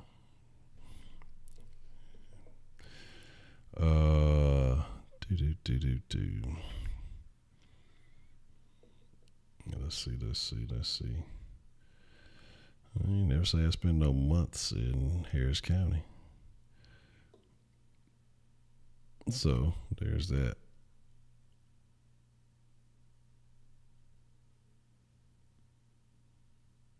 Swollen fart. Oh man. Let's see. Kenneth is not slick. Kenneth has never had any form of any kind of slick ever. Because what Kenneth doesn't realize that even though you retract messages on the YouTube chat, I still have the messages over here. So anytime motherfuckers be thinking they slick, even if they get retracted or deleted, I still see them on the other screen. So, you know, and if Kenneth was really about that action, you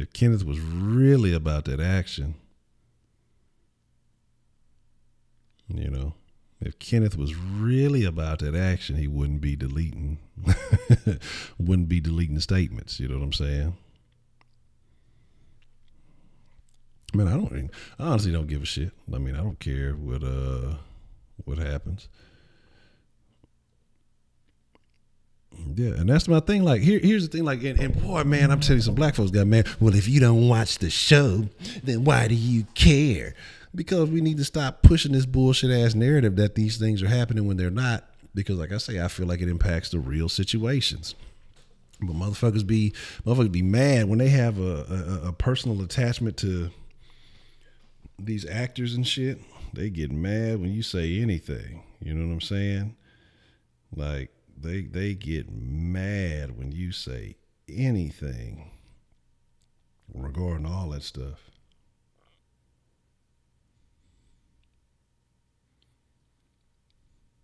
I don't know what's going on with that. That's some interesting stuff. But you know, motherfuckers get mad, dog. Kenneth. Y'all wanna know why y'all ain't been seeing Kenneth around here very often? I know exactly why Kenneth has not been around as much. You know, we all know what Kenneth is. Okay, some of the new folks may not be familiar with Kenneth and his behavioral issues, right?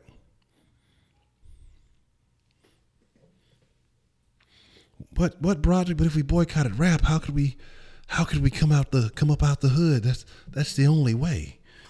And so you got to think about Kenneth and his behavioral issues, and you know what time of year this is.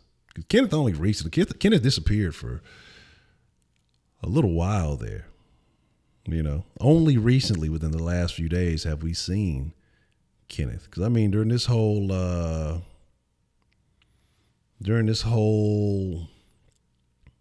Smollett situation happened January 29th. I think I covered it maybe 2 or 3 days after it happened. We didn't see anything from Kenneth until after Valentine's Day. Why is that? Why is that? Because Kenneth was charging up his super simping. You know, Dragon Ball Z characters go Super Saiyan, Ultra Instinct, all that other shit. Kenneth was charging up his super simping. See, Kenneth, at one point in time, was hitting me every day talking about his, his hustle that he picked up. You know what I'm saying? That he was trapping at the schoolhouse. You know, he got his little hustle on. But all of a sudden, the messages stopped. You know, he was talking about he was stacking up his little paper. You know what I'm saying? All of a sudden, the messages stopped right around the biggest simping holiday of the year. Kenneth took all that money he was hustling with, you know, all those late night conversations, caking on the phone. You know what I'm saying? Caking on the phone, caking on all that bullshit that he was on.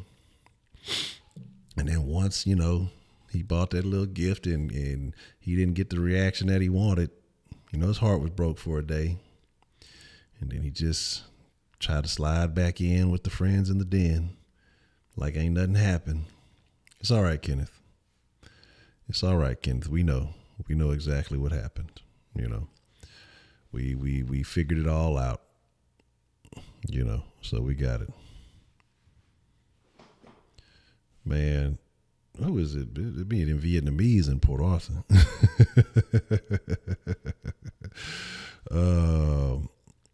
Let's see. Said more fake news. They want to be unified on BS outrage, usually relevant from day to day. But when real shit happens, there's the same energy apply. No, that's what I'm saying. Like, and this is what I'm saying is what kills me. Because, you know, niggas kill me, man. Niggas kill me, and niggas might kill me. Because, you know, when it's a black on black situation, we completely ignore it. And I'm not saying a black on black, because you get killed by people who you live around. That's just what happens. But the facts are that in black communities, you're more likely to become a victim of some sort of crime. And when those things happen, especially the outrageous things happen, who was it just told me somebody got shot at a not a funeral, but a memorial service or something for somebody, or a little thing that they were having. I forgot what they call it. I can't think of the words right now. But more people got shot in the little memoriam service for somebody else. Like, Nobody cares about that. We don't give a shit about that. You know, again, how quickly did the story die when, you know, Justice for Jasmine was, he was, you know, white guy in a red truck. He probably had on a MAGA hat.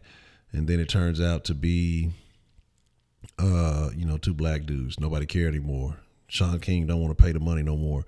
And it was super funny because, man, when that shit first came out, and I was just kind of low key on it, I really didn't talk about it because I was talking to my old lady. I'm just like, man, that shit don't seem right. Because if it was just some super racist white guy on a tirade trying to kill black people, he would have hit up more than just them, and he would have been continuing to do it until he got caught. So that's why I knew at first. I'm like, nah. If it was a white dude, it was something that happened. They had an altercation. They had a situation prior to that happening. So, because at first there was people saying it happened at Walmart or something. So I'm like, yeah, they might have gotten into an argument or something in Walmart or whatever. Because no, that's just not a racially motivated situation. That they never had any contact. They never spoke. The way people were pushing it at first, just random white guy in a red truck just shot up their car. That's what niggas do, man. Let's be realistic.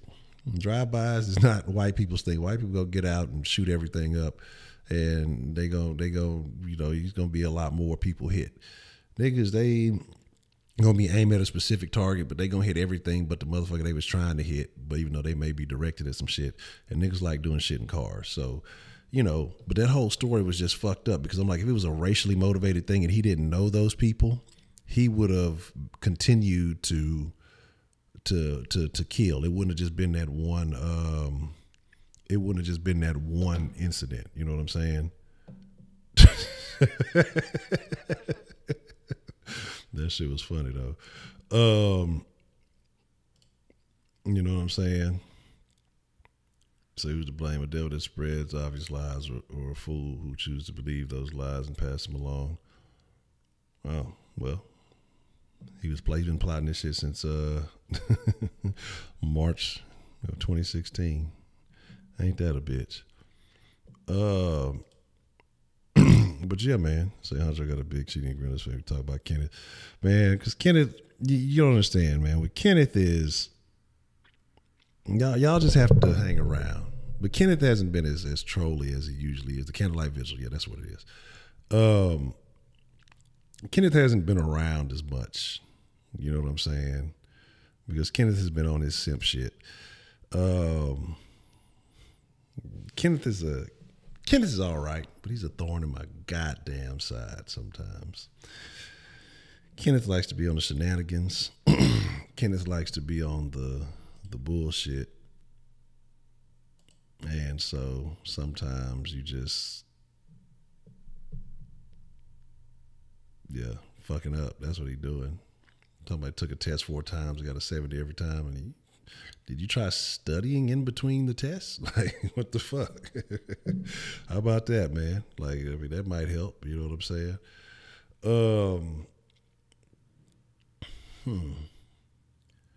But what happened? Yeah, because Heidi was like Kenneth's last and only supporter, you know. And then what happened that caused Heidi to jump off the Kenneth train? Edman said, you know, he was going to take it. He said he was going 0 dark 30 because he was going to focus on getting his goals and getting his stuff together, you know. And I can't fault him for that, you know.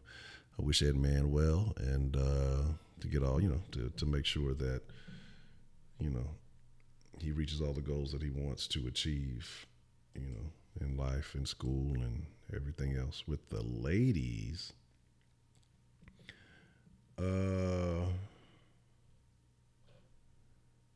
what's going on here? Okay, you got Saturday 5 p.m. versus USF. They should smoke USF. That shouldn't even be a question.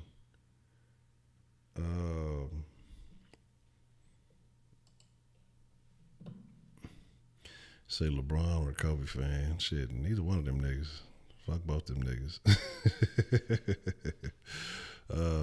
So you don't need much school working at Best Buy from age 18 to 75. Shit. I don't fuck with Kobe. You know what I'm saying? I ain't with the Kobe's a rapist. LeBron said fuck the city, so I can't fuck with LeBron because he said fuck the city. You know, I used to like LeBron, but then when he was like, I wasn't even really thinking about Houston. Well, fuck you too, nigga. We wasn't thinking about you, man. You know what I'm saying? Shit. But you know, it is what it is. But what was it? I was going to say something else, and then I forgot it because I got distracted. Yeah, Edman. But like I say now, yeah, we're rooting for Edman, you know, to do all the things that he needs to do, and hopefully, you know, achieve everything that he's trying to achieve in life. Who? Reggie Miller or Paul Pierce? Fuck.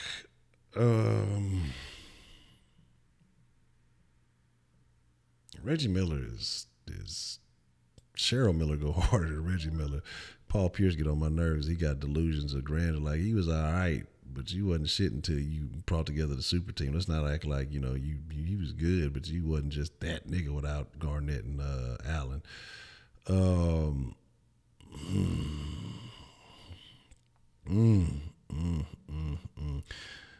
Brandon Roy.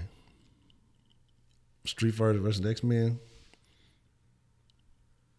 Was this what it was before? Like I tell you, I mean, I forgot. But I used to fuck with those versus games. I was playing that fucking Marvel versus Capcom. I think they got too many characters on that shit. Yeah, Bayless on that bullshit. When Bayless said Manu is better than Akeem, I don't want to hear nothing that dude ever has to say again, ever again. Yeah, I saw that shit up. That dude is done. That dude is done. T-Mac be hating too. Yeah, man. But Brandon Roy was that dude. Yeah, from the city, H-Town. Let's see what we got. What's the motherfucking deal? Who do we have calling into the den this evening? Hey, it's your boy Josh again, man. Josh, what's the motherfucking deal, Josh? What would you like to drop in the den tonight, man? Oh, man, some more shenanigans, man. You probably not going to like this. Man, get out that damn chat, my nigga. Get out that fucking chat. Get out that fucking group chat. Get out that conversation. You don't need to be fucking with none of that shit. You need to be focused on some accounting tests or some shit like that, man. Leave them motherfuckers in that cruise the fuck alone. Stop that shit. Man, it's not even a cruise. That's when you messed up there. Okay, well, what is it? Oh, well, what you in? Yeah, get out of all the chats. You in too many different damn chats, man. Get out of all them goddamn chats. It's time to go monk all right, mode. Man, so pretty much so I'm gonna just say this. So Sunday, right? Mm-hmm. So we have like a group chat for accounting. You know, everybody studying, everybody saying some shit. So immediately, come group me. I immediately get invited to another chat, like automatically. And I was just like, "Whoa, what is this?" I see Padre, so I'm like, "Oh, so it's a Saw Padre group chat." I'm like, "All right, cool." I scroll down. Them boys talking about how much they spend on it. These motherfuckers talking about $991 and $2,000. I'm like, what the fuck? I'm like, hold on. Like, I know niggas ain't rich. I know niggas is college students. So where this money come from? I'm like, well, either niggas broke or niggas really saving their money for some shit. But niggas, it's going down. The Miami one's even worse. So, I mean, man, it's gonna be a whole lot of hell next month. So, man, Josh. Get out those damn chats. Get out the chats immediately. Leave them be. Those are bad influences on you. And yes, Jordan did not want nothing with the Rockets them 2 years. And there's a reason why he couldn't even get past with Orlando. So we ain't even going to talk about that. Yes, that is what's going to happen. But, Josh, stay out them goddamn group chats, man. Fuck all that shit. Fuck all that spring break shit. Fuck all that shenanigans. Fuck all that tomfoolery. Because the Bulls were still balling without Jordan. They were still like a 50-win team without him. So we ain't finna get into that. Jordan was overrated. Yeah, I said it. But, Josh, get out all that shit, man. Stop supporting that shenanigans. Stop all that tomfoolery, man. Don't do it. Reconsider. I'll think about it. Man, that look. Are you familiar with the group 3-6 Mafia? I've heard of them, but not, really don't fuck with them like that. But I heard of that before, but. Okay. Well, 3 6 Mafia has this song. They have a lot of songs, but they have a song, right? And this song is called "A Bitch Will Be Your Worst Downfall." Okay. And when you're worried about events and places and festivities like that, that type of shit is what it's all about. Don't be fucking with that shit. Oh wait, yeah, fuck Shaq. Y'all could hit the free throws. Y'all could actually shoot. Dog, fuck any of these events that are hoe-based events. You have to be focused. Look, hoes ain't good at math, nigga. All right, you trying to do accounting. You trying to take the shit to the next level. Hoes subtract. They don't add. Okay, and so whatever level of status you trying to get to, you're gonna fuck around, get caught up, by some poison. Y'all don't know nothing about that. Y'all too young for that shit. But that girl is poison.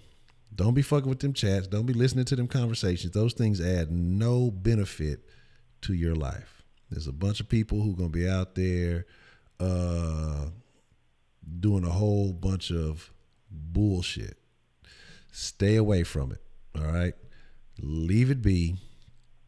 Find something more entertaining. Like, go watch some anime, or so I don't even know if you watch anime, but go watch some anime. Go do something. There's 1,000 other things that you could be doing besides listening to these motherfuckers gossiping this group chat that ain't about shit.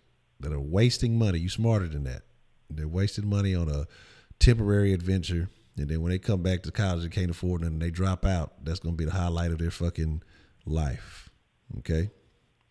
And then you gonna be the smart one. You're not gonna be worried about that shit. You're gonna stay focused on your schoolwork. You're gonna study and get ahead during spring break so that you ain't worried about where everybody else trying to catch up and figure shit out and they falling behind in their studies. You're not gonna fall for the hype. You're gonna be fucking studying. You're gonna be fucking being on top of your schoolwork. You ain't gonna have them problems. Okay? This is what you gotta do. I'm trying to give you the advice. Don't worry about some old bullshit ass vacations. That ain't gonna matter. Would you rather take a vacation now that you getting there on a budget and you barely able to kind of do what you want to do, or when you've completed college and you graduate with honors and shit, and you already got a job lined up and you already you're gonna be eating good, you got the money right, and you can go out and splurge on a vacation and reward yourself for all the hard work that you've put in.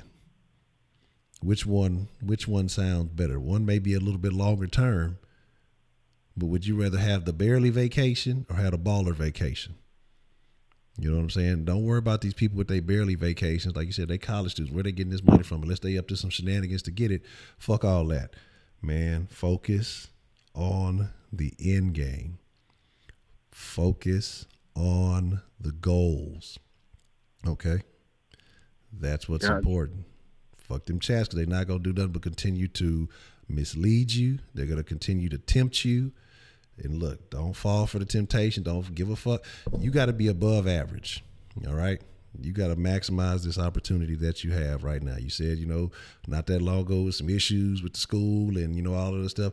Don't allow yourself to entertain anything that could stumble you. You know what I'm saying? And this is the thing that could stumble you. Because you worried about some shit that ain't got shit to do with school. While you was mad and you was the school situation fucked up, were you worried about spring break trips or vacations or anything like that? No, not at the time, no. Okay, don't worry about them now. The most important thing to you back then was getting back in school, right? Right. So you in school now, stay focused on that. Now the most important thing to you is staying in school, getting your degree in the most efficient manner that you can. Fuck all that other motherfucking shit. Like, That's the shit that we was just talking. The same way we was just talking about high fashion. The same shit we was just talking about. All that temporary shit that don't mean anything in the long run. Yeah, it's a good memory or whatever the fuck it was. Cool beans. Fuck all that. Because like I said, you go out there, you fuck around, get caught up fucking with some broad. South Padre is full of STDs, STIs, whatever the fuck they call them these days. Man, I'm telling you, I'm serious. Like I'm joking, but I'm serious. Like, man, no bullshit. Like South Padre is like, when the spring break time is like one of the highest, what do they call it, transmission rates or something like that in the country. You know that, and like Cancun or some shit. You know what I'm saying? Like no bullshit. And then now you coming back, yeah, your dick about to fall off. You know, you got tests and shit you need to be focused on. You know, all that, man. Fuck all that bullshit. Fuck what them other motherfuckers doing. You gonna do better than them. You gonna stay focused on the end game, and then you fucking finna get to where you need to get to, okay? Because you got a long-term goal. And like I say, you don't want to get out there, get tempted. You say, you know, you've been saving yourself up until this point. You don't want to go out to South Padre, you know, get fucked up or whatever, and then, you know, lose your core to a slur, and then you regretting it, you know, and then you fucked off because, you know, some old grimy bitch, you the 13th nigga she fucked that day, you know, you just happen to be under whatever spell or influence or whatever it may be, man. Fuck all that shit, man. Stay focused. Fuck them bitches at South Padre. If you gonna do something, snatch you something up around campus. If she staying put on campus and she studying, that's what you need to be fucking with. And man, just look, fuck the dumb shit, man. Fuck the dumb shit. Stay focused. Get out them chats. That shit ain't gonna do nothing but disturb you, and you're gonna be getting all these notifications and all this other shit that ain't of no benefit to you. Get out of all them hoes. And stay in the world of accounting one, as long as y'all talking about accounting. Not accounting for some ass. Accounting for your tests and shit like that. Stay focused on that shit, man. Fuck all that other dumb shit. And I'm giving you this advice from a motherfucker who did the wrong things. And so I'm just trying to tell you the right things. You feel me? And service. Oh my God. Y'all done went back into the time machine. Service, merchandise. Wow. I'm officially really feeling old. But yeah. You know what I'm saying? Yeah, and that's some real stuff, man. But now the thing is, it's like with the accounting class, I have to take that class just to do something for my major, which is the information systems major. I don't know why, but that's what UH had me to do. But it is what it is. It's for everyone that's like that. Some of their college, you know how you have a college of technology, college of business, and stuff like that. Yeah, so it's one of their pretty much requirements. But yeah, but the thing is, it's like, yeah, man, I see your point, and it's like and the good thing with me is like I'm not trying to be in no caveat or anything like that, because even like my parents always told me, it's like one place that I've always been, because I've been to a lot of places, but one thing I don't know how to do is control myself. Like, I know South Padre is a pretty much enticing place, but if I see everybody drinking and not knocking out, then I'm not gonna pretty much be doing all that stuff. Like with me, because the reason why, cause I'm just saying this right now. The reason why, like, you know, dude entertaining, because, you know, a nigga don't go nowhere, nigga don't do shit, nigga don't have a whole lot of friends as of right now, because the dude just moved. Mm-hmm. So it's just like, well, that's all just like, well, man, let's see what happens if I even try to entertain it. But even if I probably, let's just say it hit my head, and even I probably do go with some shit, there's going to be some 2-day shit, go around, play, have fun at the beach, and then by the time it's nighttime, hit my ass right back here. Man. Like, because pretty much now, like, think about it. I already got a job. So if you think about it, I'm only going to be there, like, see, even if I do go, it's going to have to be only like 2 days max. And I barely can even drink, because being on a hangover, come back out and get a job, I'm going to get fired. I'm going to get let go. Then I work at the school. So it's just like, bro, like, like I know better not to do some shit, because I go there and get wasted. That's me, my career, that's my job. That's a whole lot of shit. Man, right there. So don't fuck with none of that shit. Don't even put yourself in that situation, man. You know what I'm saying? Don't put yourself in that situation. Chicago say, tell them to focus on big data, log system collection, or virtual machines, since he's already in MIS. No, don't do crack. Don't do that. Don't listen to Beyond the Funny, nigga. But my thing is this, man. Yeah. Look, I hear you, John, but you trying to find a way to defend your decision to want to go, man. Fuck that shit, dog. Spend that 2 days, like I said, studying and get ahead and fucking I just saw the text, brother. And get ahead, do what you gotta fucking do to move forward. Fuck all that stagnant, staying still shit, man. Motherfucking me. Get ahead of the game while everybody else losing. Oh, I'm taking a break. And ain't no reason. It's college, man. Like the shit is yeah, it's work, but it ain't that goddamn tough, man. And fucking, you're not missing out on shit, but maybe some aid. So like, don't fucking do it. You know what I'm saying? Like, fuck all that dumb shit. Stay there. Study ahead of where you need to be, and you'll be thankful that you did, because you'll be ahead of the game. So by the time it comes time for you to be studying, read your syllabus and fucking read up on where you need to fucking be, man, and fucking get ahead of the fucking game. And then once you do that, when it's time for whatever, like I say, when your class reaches whatever you didn't study the head on, you're going to be good. You're going to be like, man, I'm already good with this. I ain't even worried about this shit. I'm not stressing. I'm not worried about that. Like, make it easier on yourself, okay? Yeah. Instead of fucking worrying about like I'm saying, you're talking about I can go for 2 days. You're gonna basically be out there. You're not really finna party hard. You're just gonna be kind of be looking around, watching other people have a good time. You may have a little drink here, a little drink there, watch some hoes do some old fake lesbian shit, for attention. And then again, and then you're gonna slide back and be like, yeah, that was cool, but I gotta go to work, or now I need to do this or do that. Man, fuck that. Spend that time getting ahead of the game, man. Like, straight up. You know what I'm saying? You gotta fucking rape on roof. But man, you gotta stay ahead of the game, man. Like, take advantage of the time and use it in your favor. Stay ahead of the game. Don't do meth either. Don't do no meth. Don't do no fucking bath salts. Don't smoke any reefer. Just stay drug free. If you come across that stuff, all right, you let me know. I'll tell you, I'll call my people. I'll tell you where to take that shit. All right. And they gonna flush that shit down the toilet. Because like I say, we don't condone drugs. Smoke you some of that K12. K12? Oh shit, who is that? Fucking goofy ass buddy talking about some K12. Let that boy live his life. Nah, man, because look, what I'm saying, he gotta be successful so that way when the den start blowing up, I'm gonna need to hire him. You know what I'm saying? I can't have, if he out there strung out, or he dealing with a lifelong infection that he went and got from South Padre Island. You know what I'm saying? He ain't gonna be able to work efficiently, and then I can't hire him. I have to hire somebody else. You know what I'm talking about? So there's that. But yeah, Josh, man, do the right thing, man. I mean, it's your life, live it. Yeah. But I'm giving you the best advice. No, I'm glad you're saying that, because I'll be saying what you're saying, because like you being, I'm not saying you, I don't know how bad your situation was. You being in a situation is kind of telling you the truth, because you're speaking off of experience. You're speaking off of someone that didn't really have quote unquote self control the way that he or she did, and because I ain't gonna lie, I kind of been in worse situations than UTSA and got out of it.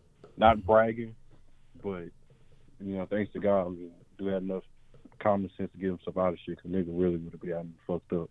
But anyway, now I'll take what you're saying into consideration, man, and I'll let you go, man.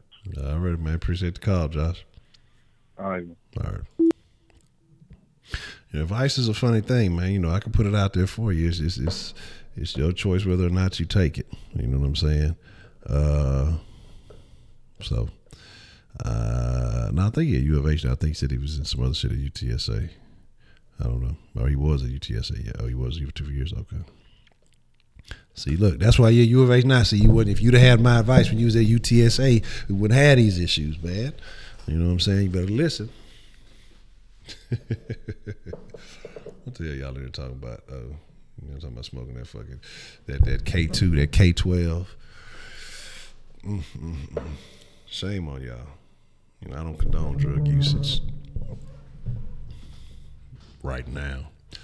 So I got a very interesting message last night, or early this morning, Okay. From someone who says that they listen in the den. So if you are listening or you're not listening, someone who says that they don't really participate in the conversation.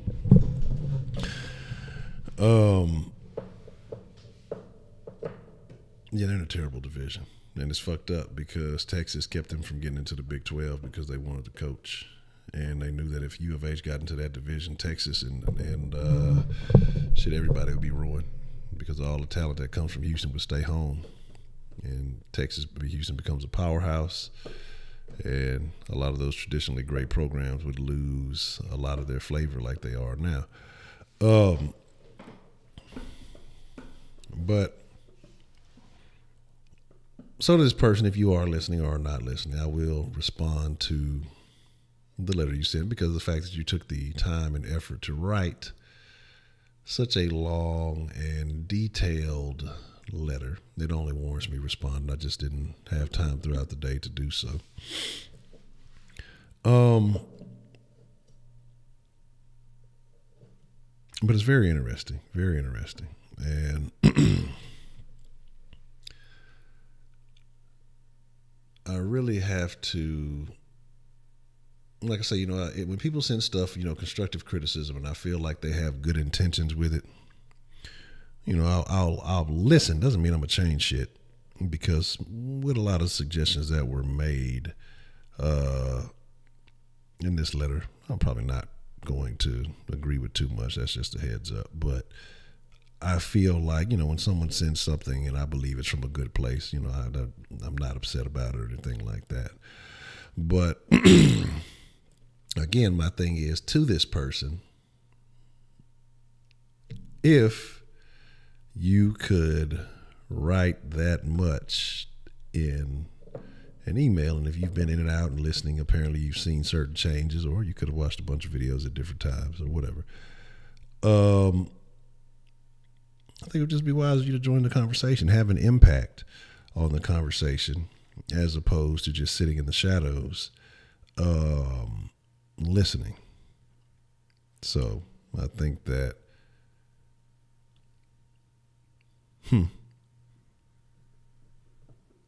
interesting. It's that boy Smollett told you had to call it. But so, and there's some other things that were said in the letter. And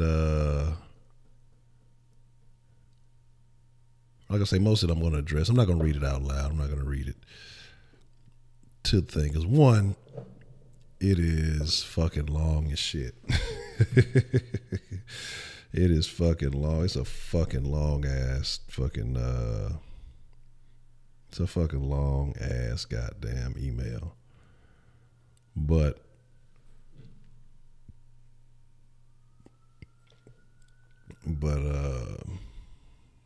I appreciate it.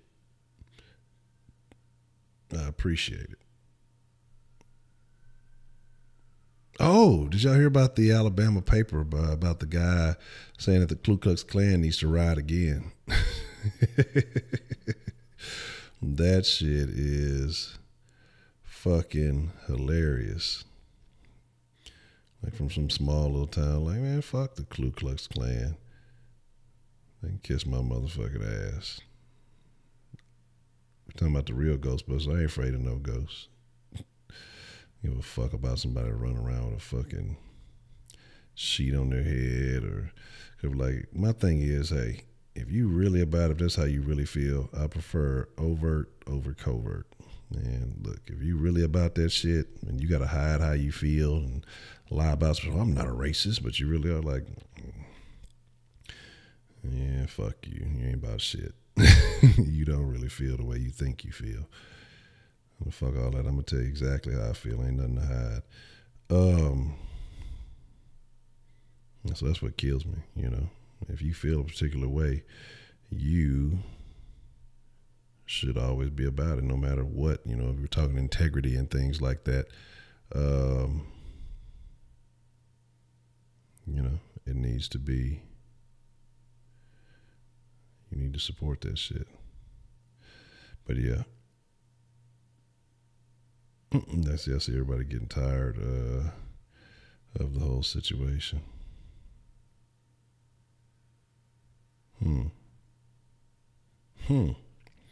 Cook County State's attorney recuses herself from Jesse Smollett case. Why is that? Interesting.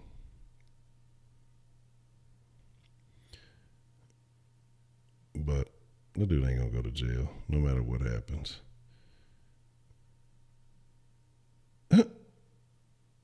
Somebody made a fucking parody about the shit. I gotta fucking watch that shit. But don't cut your wrist. Like I say, it's gonna be interesting to see what happens, you know. But here's the deal, though. If he goes to fucking like, if he goes to jail, what's that for Jesse? A vacation? You know what I'm saying? He's gonna go over there, have a good old time, all the subway he can handle. You know, so it'll be interesting to see what happens.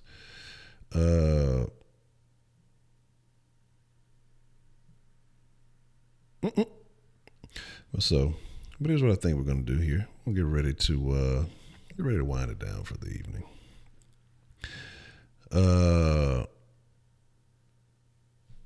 What the hell is that? I don't even know what that is, Jared. Sounds like something that might kill me.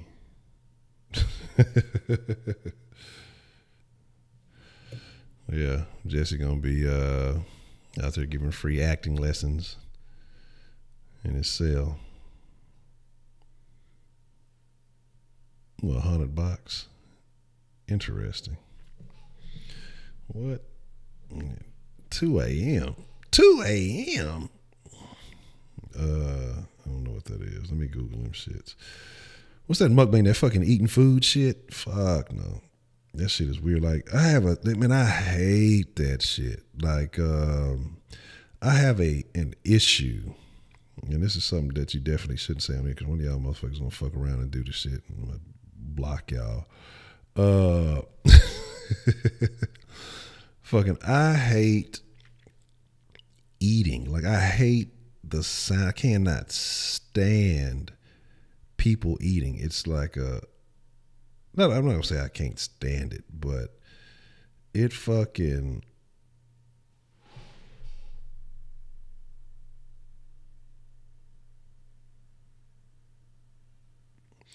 a wine box.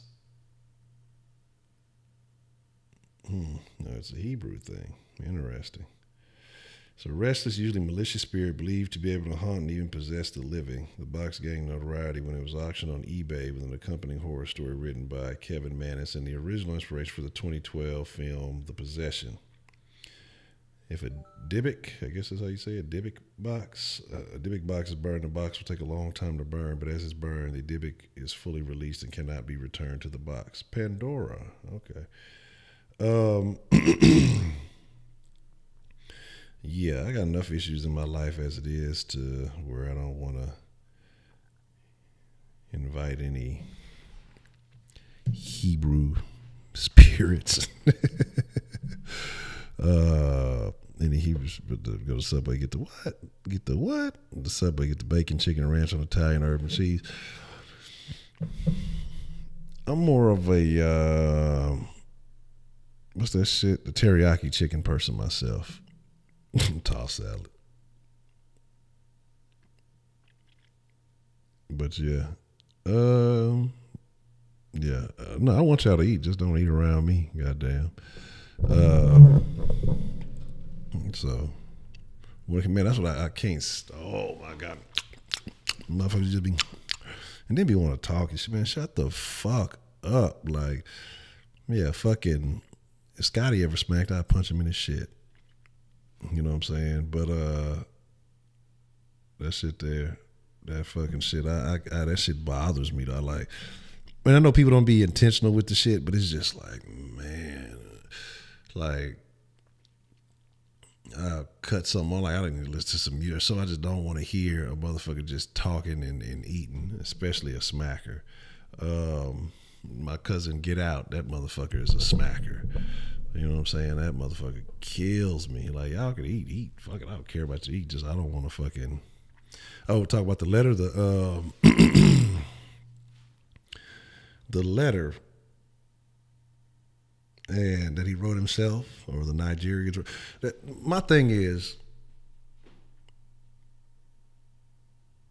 like, you knew that shit was super fugazi with the fucking drawing. Like, and they had a drawing of a noose from a tree. So did I make that up? Like, come on. They're like, who knows that?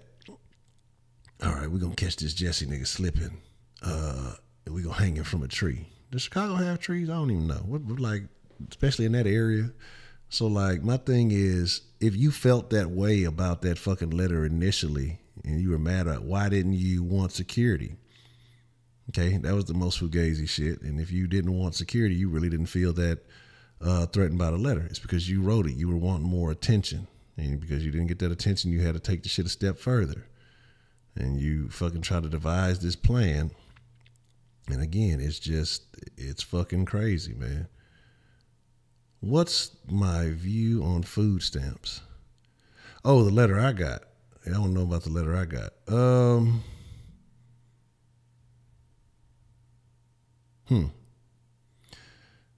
I'll talk about it in a second. The email. Okay, I'll talk about it. I thought you was talking about that shit. But how do I feel about food stamps?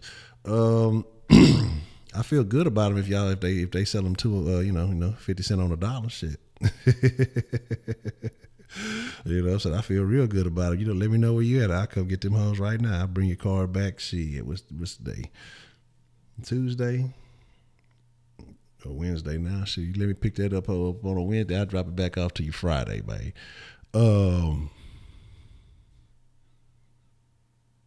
Word. That's dope. Let's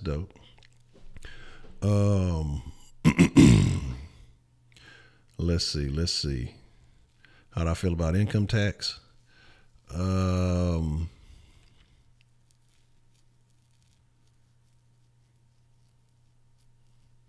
Don't want to pay it, but if you know a chick who got a bunch of kids, she getting something back. Tell her holler to play her for the next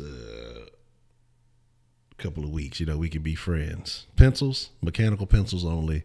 The big mechanical pencils. These are the only pencils I can fucking write with. You know what I'm saying? These are the only fucking pencils I can write with. Other than that, like, I fucking hate pencils. And if it's not these kind of mechanical pencils, I fucking hate them hoes, man. Cereal. Very interesting.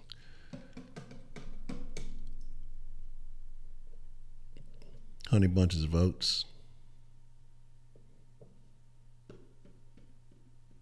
And Reese's peanut butter cereal. I can fucks with. My favorite race.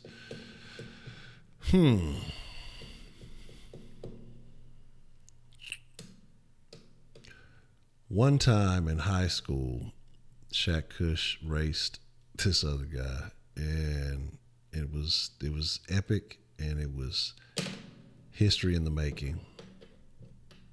That was my favorite race. 1-ply or 2-ply, man. I'm trying to get on that J Dizzle 3-ply, man. Hell no, I ain't finna show you my handwriting. Y'all gonna be forging shit with my name on it. But the email, the email said a bunch of interesting things, and there were certain people. I won't say specifics were called out, but there were references to some of the audience. And again, my job is not to, weed through you guys. Who you are. It's the internet. You can be whoever the fuck you want to be. That's not about y'all being ghetto, but it's about me being a woman hater. It's about, let me see. My setup was tacky. That hurt my feelings. I was tacky when I was smoking. And then They were curious as to why I said, once I get some things, and I think parts of it were kind of misconstrued, but from what it seems like, it's someone who's paid some attention to the den at points, and kind of, they made reference to my phrasing. I haven't said it today. And then it was, I respect ladies, but it's not I respect ladies. It's I love ladies. I like hoes.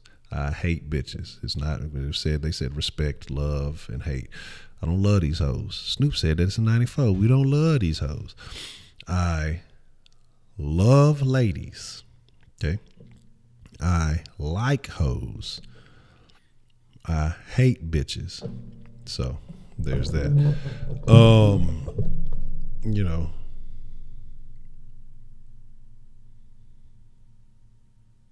Damn. That's the fucking shit. He should have said, yeah. Should have said, yeah, player. I'm from Cali, player. Let's see. Let's see.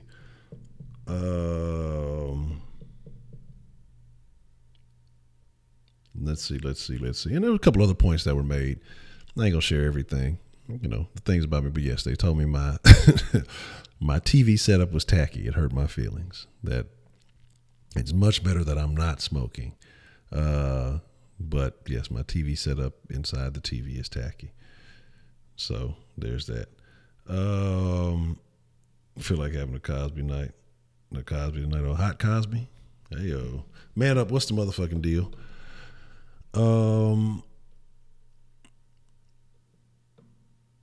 No, like I said, there wasn't too many other specific. Favorite NFL player. Good one. When I was younger, my favorite player used to be Javon Curse.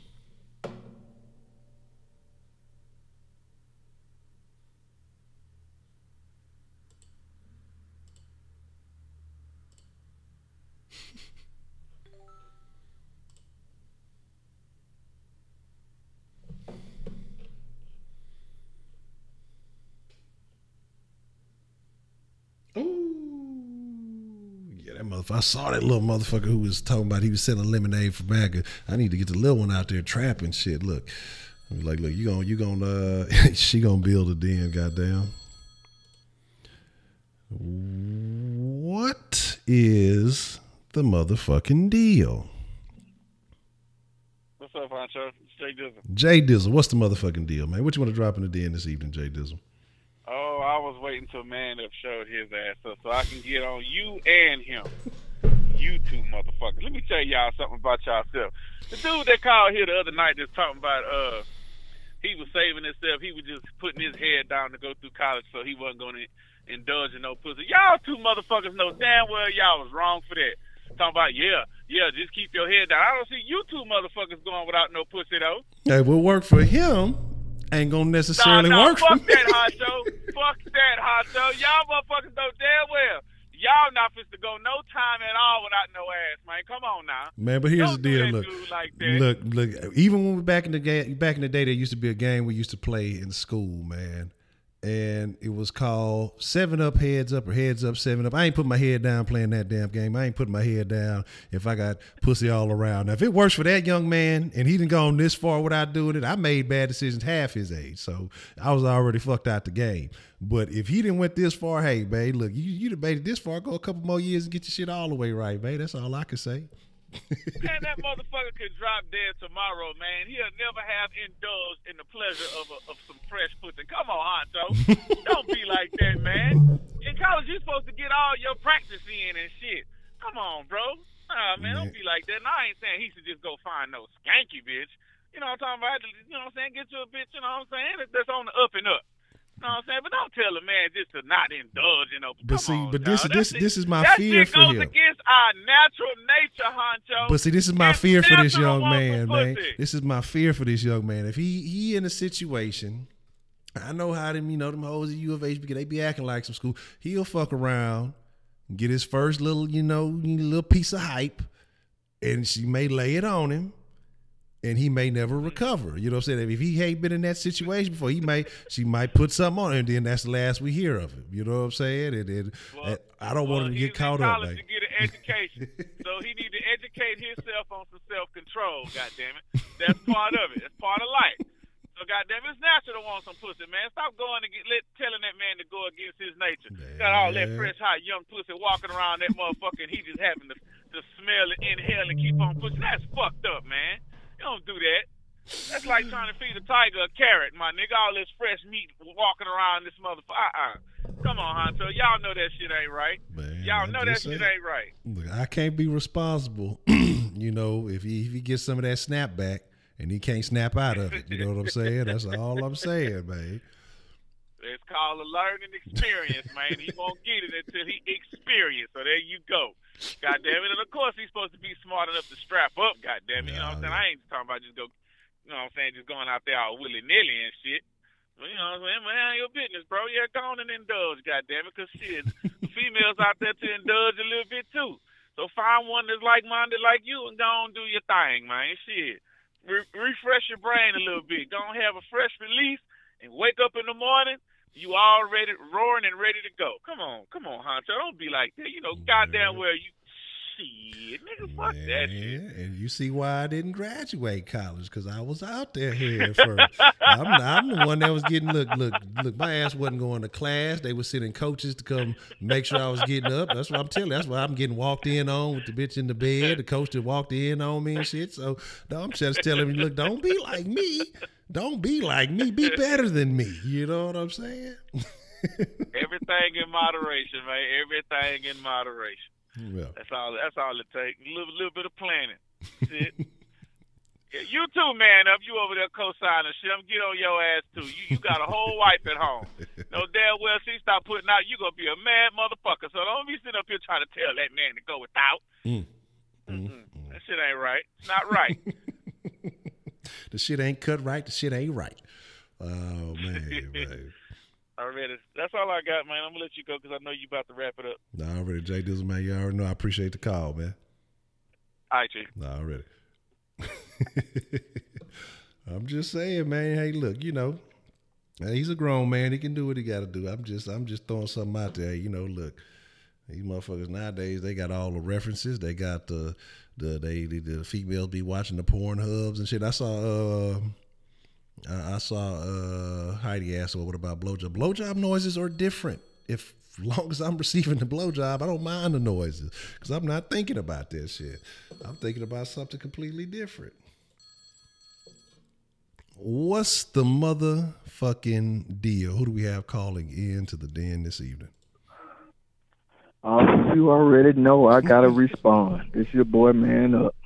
What's the motherfucking deal, Man Up, man? What you want to drop at the den tonight, man? Oh, goddamn. I just got off from work. I turned you on, and Jay Dizzle want to attack me. I thought me and him were getting along. See, he said yesterday we were getting along. Yeah. Now he wants to attack me. Now, I hope he just read what I was... Because, see, and I agree with you, Honcho. Mm-hmm. As a man, you already know. Once we get our first little piece, our head is fucked up. Mm-hmm. You know that. And he know that we told that man the right thing. It's just like when you get your first tattoo, you get addicted. Mm-hmm. Come on now. Mm-hmm. Come on now. Come on, Jay Dizzle. You know.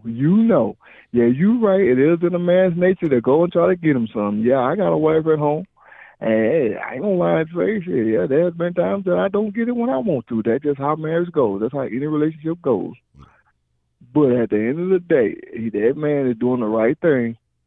Focus on his life, his career, his situation. Then once he gets settled, then you do whatever it is that you want to do secondary. You know that.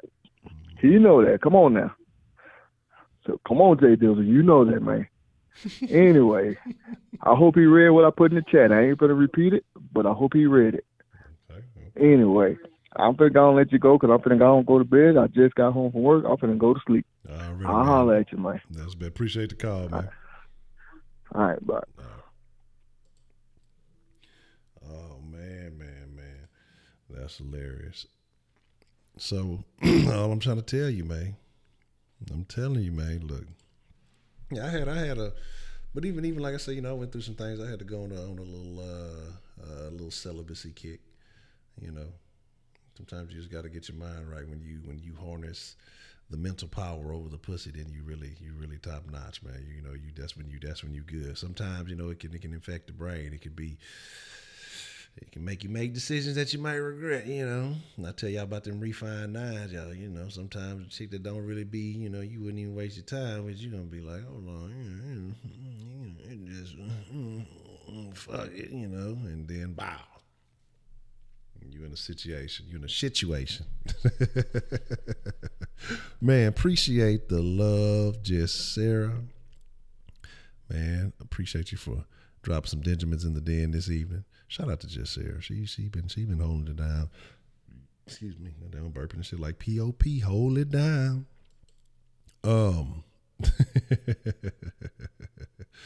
Man. So again. I'm just saying, I want that man to, but I'm saying, my thing is ultimately, I want to see y'all win. Even if I don't know y'all personally, even if we don't always agree on all the same shit, man, you come across people and the goal is to leave them or leave people better than they were when you met them. But it ain't always the case. But I do, if I get anything, if y'all call in or whatever it may be, I try to leave the situation better than what it was. Man, me too. I can't lie. Sometimes I be want to tell people bad shit. I give Edman bad advice. Because Edman be trolling. Edman really know better. But Edman troll game is like y'all don't understand. Edman's troll game is top notch. You know what I'm saying? So that's why I be giving Edman bad advice. He know better. But I'm just saying. Outside of that, I definitely want people to be better, man. So, what was I saying? I'm saying something though before before Jay Dizzle got on our ass about giving Josh the advice. Pros and cons like a motherfucker. Yeah, you gotta. The letter. That's what y'all were asking about.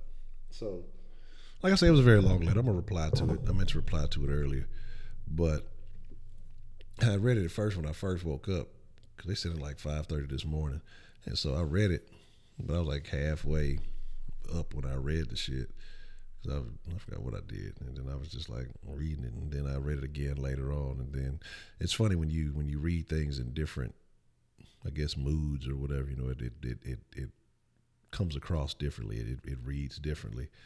But some very, very interesting things. Yeah, man, we need Texas Steve in the den, man.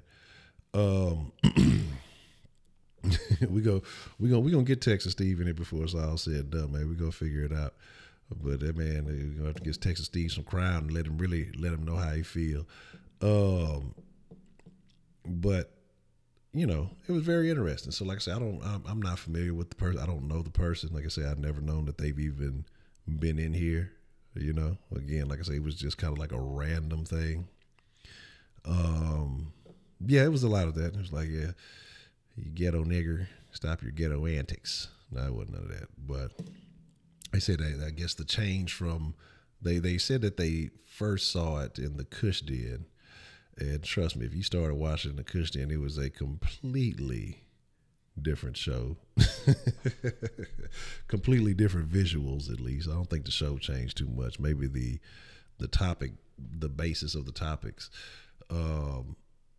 But yeah, so that's what I say. So it's a person that has been there, and they said they didn't like it when it was the Kush Den. And then when they brought it to, and I guess they rewatched now and have seen some of the changes. And so that's why I find it peculiar. If you didn't like something then, what brings you back? Because if I come across something I don't like it that much, I'm not really gonna waste enough time to come back and fuck with it. So that's why I say it's a few things that I have in question about this email. But So it's very interesting. The den was the biggest change since sliced bread. But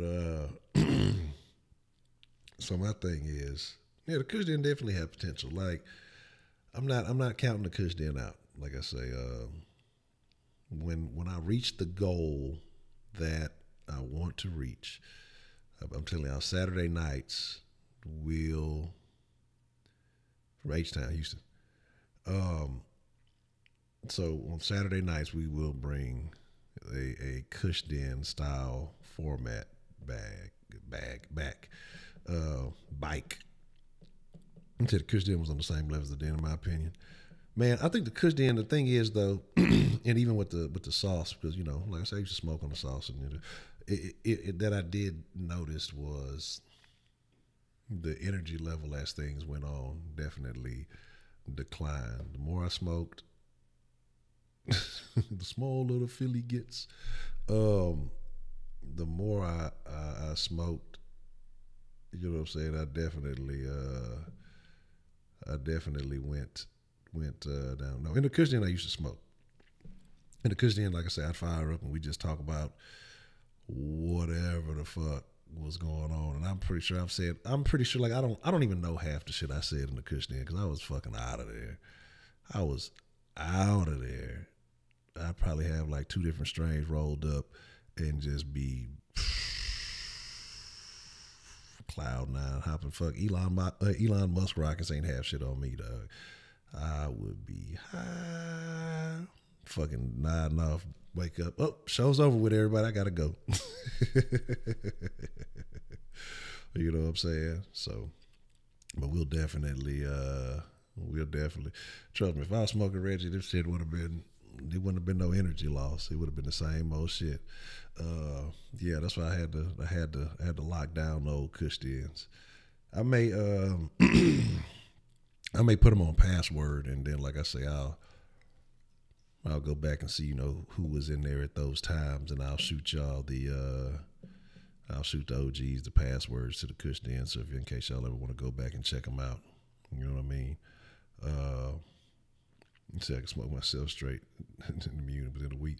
Yeah, that's part of it too. You know, when you take a tolerance break, it helps because I was getting to the point where I was smoking too much too. So, you know, but like I said, I've set myself a goal for this channel, a goal for the sports channel. Once I reach that, then Saturday nights, like I said, it'll be Saturday night. It'll be like a little smoke session, and then. You know, everything else will be everything else. So, but I think, you know, because Kush Den was cool, man. Kush Den was live. We used to talk about just some, you know, because when you get high, you just talk about some old stupid shit. You know what I'm saying? And it would be pretty funny. Say my grandfather was scary for driving, but when sober with no liquor, he was bad. That's crazy. That's how some people are.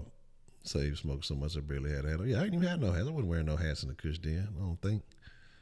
Shit, I don't even have no hats. I ain't do no hats until recently, or somewhat recently.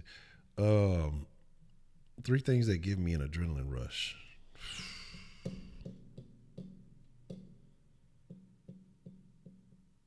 That's a good question.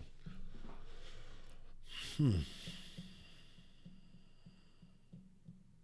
don't know. I don't know. I have no idea.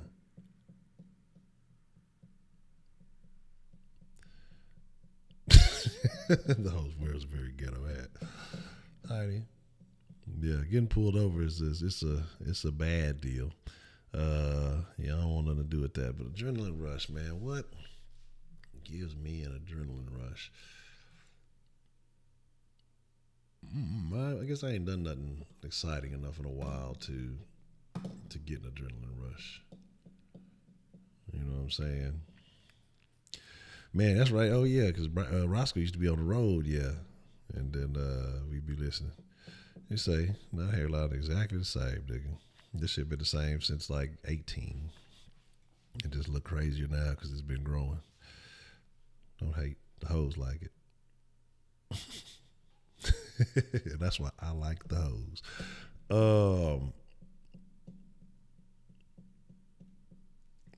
Let's see. The rest of me knew hot girl. I'm about to hit it for the first time.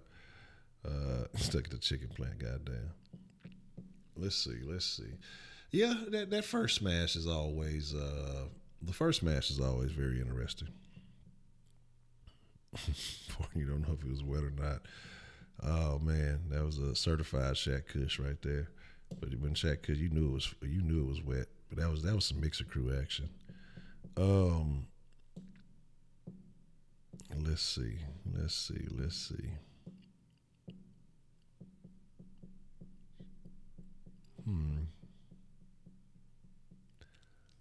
Let me see. I don't know. Adrenaline rushes. That's a tough one. You know what I'm saying? That nigga blame that shit on Scotty. I can't believe that shit. Yeah, I was saying try to blame it on Scotty. That was terrible. But no, I don't think that the email used the word ghetto. The word was tacky, and it was used quite frequently. And then, it was some statements made about me being objective, towards situations with women, talking about women who raise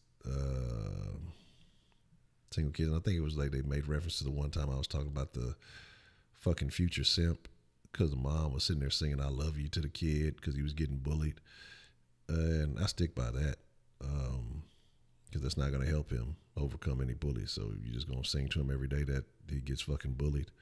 So yeah, I mean that I don't feel any different about that. Everybody's entitled to feel their own way, but I don't think that's the way. You're not raising a man that way by singing to him you love him. That's cool that he has that confidence in you, but then every time he has an issue, he's going to come running to his mother forever. And so I don't think that's the way. So like I said, I'm not changing my stance on that.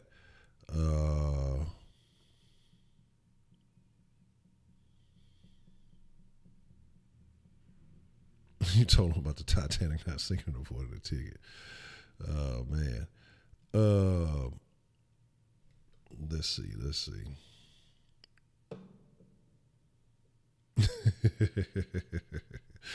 Let me see. But yeah, so that they didn't care for that. Yeah, and that's my thing. Like I say, my deal is that the kid gonna have to learn how to take an L. The kid gonna have to learn how to fight back. I believe that. But again, like I say, everybody's entitled to their opinion. We're all friends in the den.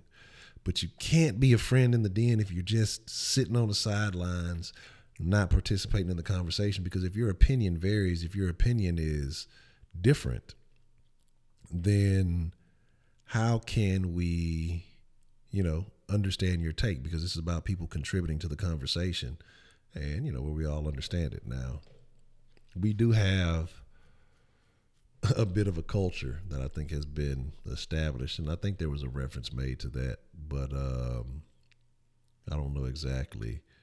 How long. It's been 4 hours. Have it been 4 hours? 3 hours. 3. Yeah, about to be.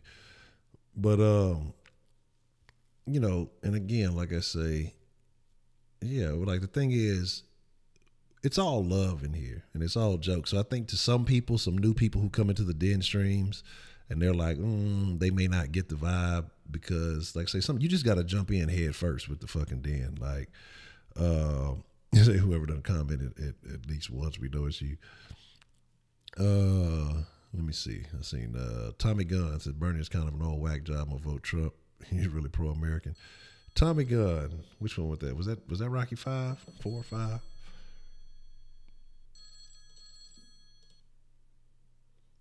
All right. What's the motherfucking deal? Who do we have calling into the den this evening? Hey, what's up, Honcho? It's Mike from Chicago. Already, Mike, what's the motherfucking deal, man? What you want to drop in the den tonight, man? Hey, how's it going, man? I was just watching a little bit earlier, and I was just kind of waiting for kind of a lull in conversation. I didn't know if it'd be okay to kind of bring up some of the earlier topics that you had in the call, in the show. Yeah, absolutely. Yeah, one of your callers was, well, there was quite a bit of talk. I know it's kind of maybe don't want to go to a drag topic, but you guys are talking a little bit about kind of the shootings and the police brutality and kind of thing. And yeah, I just thought that a lot of the chat room was like, you know, it seemed like kind of an even divide there. Like a lot of people can see that there's some really bad cases of overreach, and if the body-worn cameras weren't around, it would really get pretty ugly pretty fast. But then a lot of the people in the room were also like, yeah, like, you know, you got to have personal responsibility, you got to have accountability, you have to know what kind of really a dangerous country, really a dangerous world. I mean, just criminals in general, that the cops, you know, we you know, they take on a very dangerous role. And you know, I guess the only thing I had to add to that was like, again, kind of from my perspective, is like you guys actually touched on two different things that I can maybe you know, drop something in the den with. Is like you know, like Dave Chappelle says, like, you know, for Black people, you know, racism very rarely works in your favor, but when it does, it's fucking sweet, right? One of the ways that racism works out in our favor, you know, my people, is we do not look like we're breaking law, right? You know, we do not look like, if you pulled us over, like we're a threat. We don't look like we're carrying weight. We don't look like we're riding dirty. I've literally been pulled over by the cops with, like, I wouldn't call it felony weight, but like, you know, no college kid would want to have that in their car when they get pulled over. And I know for a fact that had they just gave it the cursory, you know, the look they would do for any brother, then yeah, they probably would have got me, man. But that's just not the way it worked out. And to the other point about you guys were talking about all the different drugs on campus and getting away with that stuff, is like, yeah, man, like I think that's another one that people it's another advantage, kind of an Asian privilege, is like they kind of think that we don't have that history. You know, I think people assume that like we're all kind of clean cut and stuff like that. So like, it's just not true. I guess the only thing I have to say about it is just like, it's just interesting how people will apply the stereotypes they want. And, you know, if you kind of know that's coming down, you can kind of play it to your advantage. You know what I'm saying? So I thought that was kind of funny. And you guys are also talking about the Gucci stuff, the Prada stuff. Yeah. And I just wanted to mention that the Dolce & Gabbana really went in hard on the in China. They had a show in Shanghai in China. It was a runway kind of thing. It was like a launching for one of their lines of clothing. I'm not really know too much about what it was, but they spent like a lot of money to get it set up. And then one of the founders, I believe it was Gabbana, just came out with some like just really mad, disrespectful, racist stuff. And they, you know, in the age of social media, that stuff spreads like wildfire, especially they have Weibo and WeChat in China. So it's their version of Twitter, and just like their version of Twitter, right?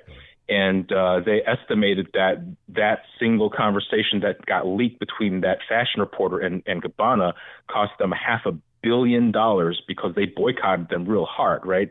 I mean, they started burning their stuff. Stores started taking this stuff off shelves. They canceled the show. They canceled featured lines. Stores in Italy where there's Chinese people everywhere, and they actually boycotted them. So they cost them $500 million. Not more than 24 hours later, they came back with like the founders apologizing in Chinese, okay, in Mandarin Chinese to these motherfuckers, and they still took a hit. So the point of comparison, I guess, is like it does matter. I don't know how much luxury bling shit that specifically African Americans are buying from any of the lines, but it does work. They will. The dollars do speak. I guarantee that is really the only thing they care about. The only thing, they're not that much into the culture where they take a hit in the pocketbook to represent. Right. Nike did not back Colin Kaepernick because they feel a moral need to stand with. No, man, it's because, African Americans are in athletics. They rep sports a lot. And they liked the shoe culture a lot. So they did that. They made a financial decision to back the kneeling players versus the anthem, right? It's very clear. Once that reverses, you better believe they're going to back the other side, you know? And then I did want to have one thing to ask you about being a Houston fan. Did you get a chance to watch Yao Ming play live, man? Did you ever go to the court and watch him play? Man, I never had a chance to see him play live, but I was a fan of Yao Ming. I did. I love Yao till his foot gave out on him. And I think T-Mac and Yao would have been a nice duo had they been able to stay healthy. I think they could have really done something special. But unfortunately, you know, he didn't last as long as I'd like to have seen him. Yeah, that was the one guy I wanted to see before he retired for obvious reasons. But that was cool. I was just curious, like, because I didn't know if you were in Houston at the time. I think you retired 6 years ago. So I was just curious if you saw that. And then the last thing I'll say is, man, if you want me to keep on coming watching the show and supporting you and whatnot, man, you better chill with that Michael Jordan hate, man. That's some bullshit. I know you're just trying to get a rise out of Chi-Town, but man, go easy, man. You gotta take an easy target. Go easy. All I'm saying is, if you go back and just look at the records, you can say regular season. People say, oh, you know, well, it was Jordan. Jordan always went hard. Okay, Jordan never went easy. It don't matter if it was regular season, playoffs, you know, finals, whatever.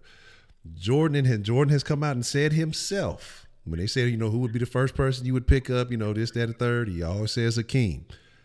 All I'm saying is the Bulls would have had a tough time had they would have had to face the Rockets, and I don't believe that they would have won. If you look at all the regular season meetings, it was never a cakewalk. And if I'm not mistaken, during that period of Hakeem and Jordan, that the Rockets had the better record. I know they only met up, you know, once or twice a year. But if you look at it, I think they edged them out by a few games if you look through that time period. Again, that's not the playoffs. That's not a 7-game series or anything like that. But had they would have ever met up in the finals like they should have, I think the Rockets would have taken it. Outside of that, Jordan is Jordan, you know what I'm saying? But when it just comes to Hakeem, I think nationally, because of the era in which he played, with that being the Jordan era, Hakeem doesn't get the love that he should as one of the all-time greats. And a lot of people just overlook him, and they put that asterisk on Houston winning championships in the 90s. It's not very easy to go back-to-back. So that's my whole deal on that. Not to knock Jordan.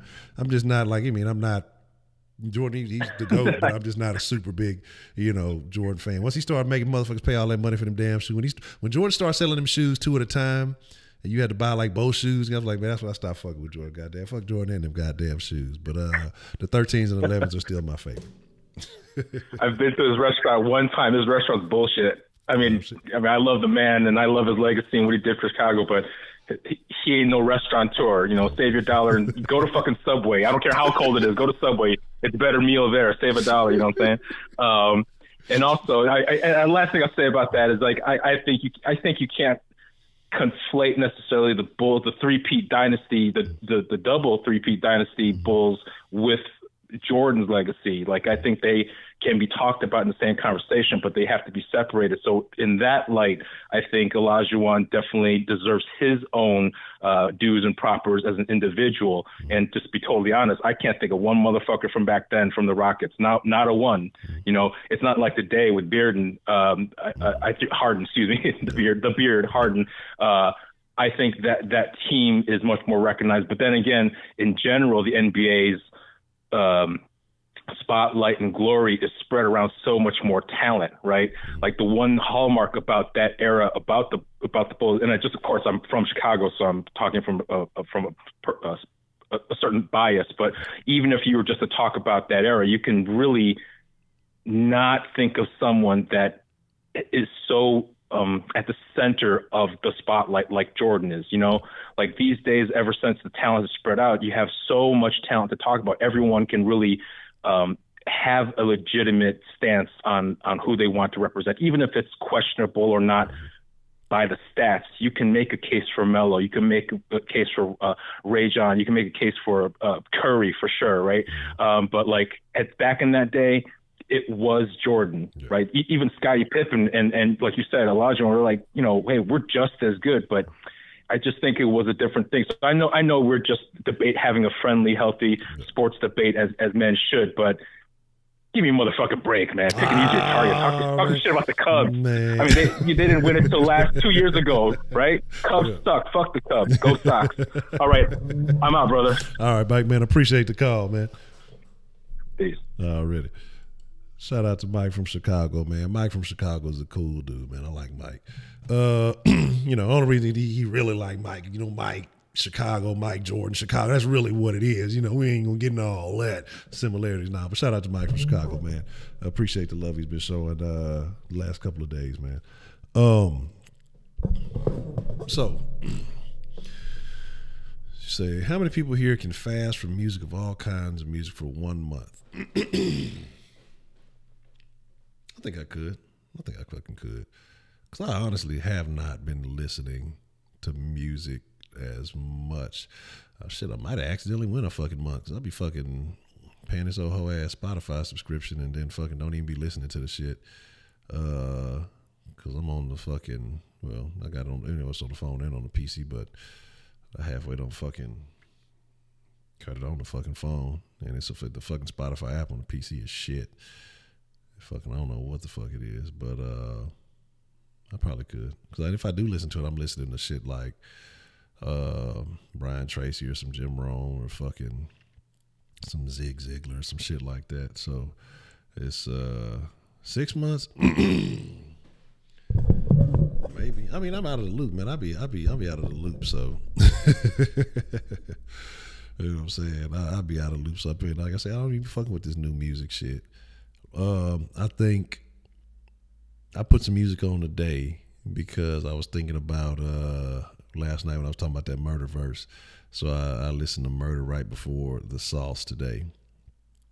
And then as I was typing in Murder, why that fucking Melly dude, that YNW Melly, like I've typed in Murder 2 or 3 times, or I've typed in, you know, UGK, whatever, you know. I know I've specifically looked for Murder here and there. But all of a sudden now that Melly dude is fucking like you type in Murder, that's what the fuck pop up, so you can tell that it's definitely what it is right now.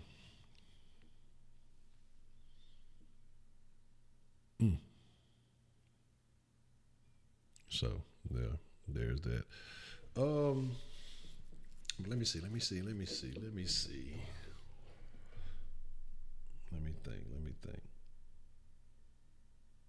Let me make sure I'm covering all, the proper facets of the conversation. But like I say, ultimately, with all the stuff that was said in the email, I do believe. Oh yeah, they told me that. I guess ultimately, you know, and again, I think you got to look at these things from the perspective, because they were talking about, you know, for people who were seeking change. And the Kush Den was probably not for anybody seeking change. The Kush Den was for anybody who just wanted to chop it up and talk some shit. Let me see. So they didn't like it because of that, and I appeared to be a female hater. And they said that I should invite females to stream live on camera. So I'm wondering if they're really trying to get on the den. Here's my deal. I have no problem with it.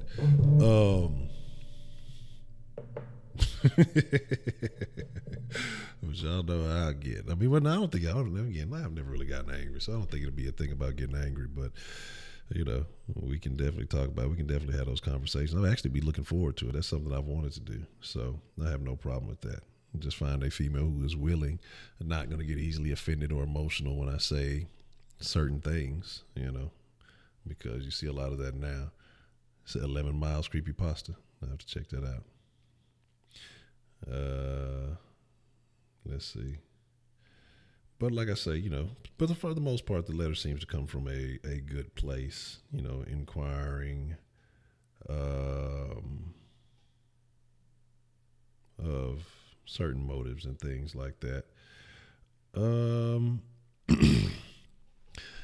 But is the den really, I mean, when you call in and people ask questions, I offer advice, but is the den really an advisory show. Yeah, I watched it. I did. I liked that video. Buddy with the Tesla. That shit would be that shit was interesting. But let me see.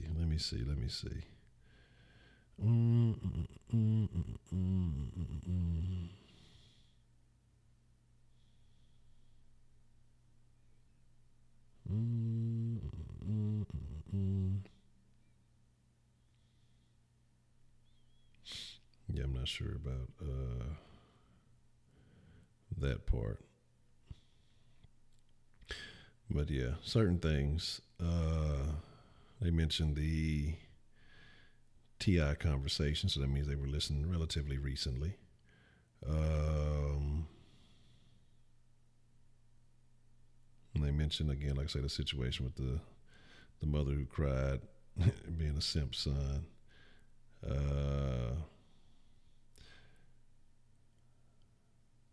Said because if they're gentlemen, they're considered simp. No, I don't think so. I'm a gentleman.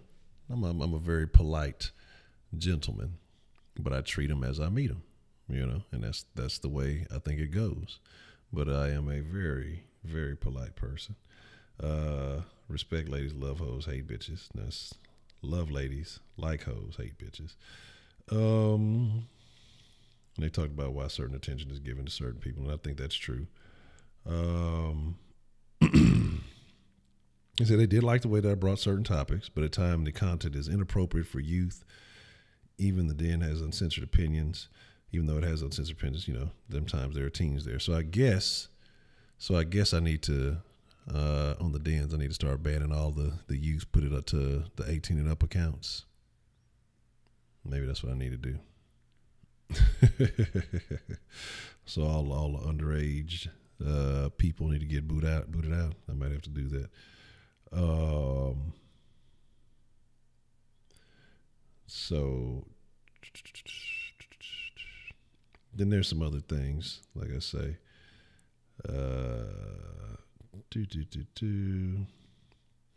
They said very, very interesting thing. Yeah. Very, very interesting thing, and that's what. But they said they had no kids. I think later on, but I think it's definitely a female. I mean, well, obviously it's definitely a female. Mentioned too many birds accounts, so we know who that is. When I read that shit, I fucking started laughing. That shit was fucking funny as shit. Too many birds accounts. We know exactly who the fuck that is. Let's see. And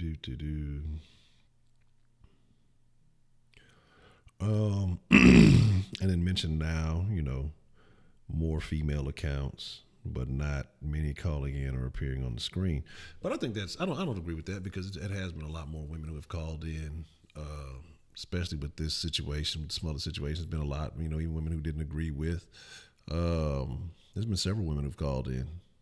So I wouldn't say that with the increase in women that have been watching the show, or, you know, have subscribed, the increases of calls, the increase in calls have come. Sarah's called, Red S is called, the young lady Angela Davis called, Keisha's called, you know, T'Challa calls, you know, Unique is called. It's been several females have called, so I don't think that, again, maybe they may or may not have been there to observe. That is, you know, so what was that old Cash Money? Ooh, Keisha. Y'all youngsters don't know nothing about that there.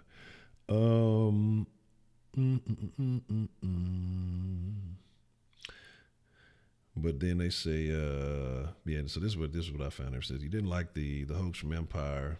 And he said, you know, he spoke on until the truth revealed. Am I going to expose the catfish accounts? When will I make a stream on catfish or people who hoodwink others? So,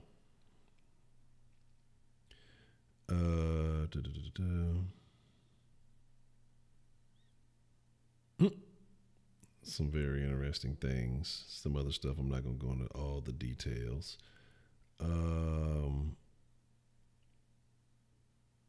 And then they sent some links to some very interesting things. And, but again, they found out, nothing personal. So I agree with that. That's cool. And they were talking about,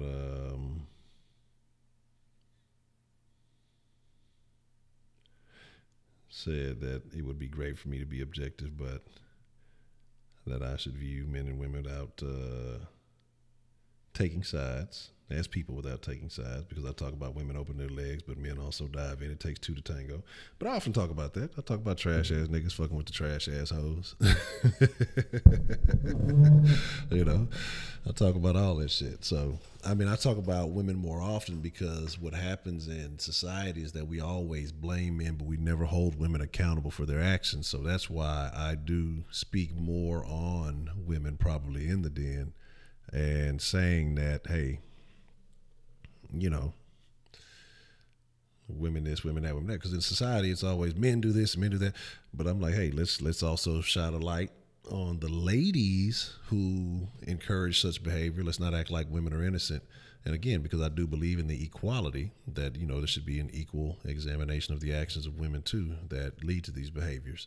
So, it is what it is. Beyond a funny nigga, man, I appreciate you following through, man. To catch a predator. I heard Chris Hansen had some issues or something. You know what I'm saying? I don't know. I heard that he had some issues that was going on. They might have caught somebody.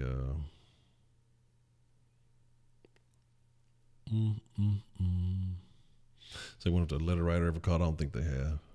I don't think they have. They said they mainly been in the chat just watching and listening. So that's why I encourage them to become participatory. Is that the word? To participate in the conversation. Because ultimately it is what it is. Men have fun for one night and women have to raise a kid for 20 years. You call her old maid bad. Well, technically she participated in it, right?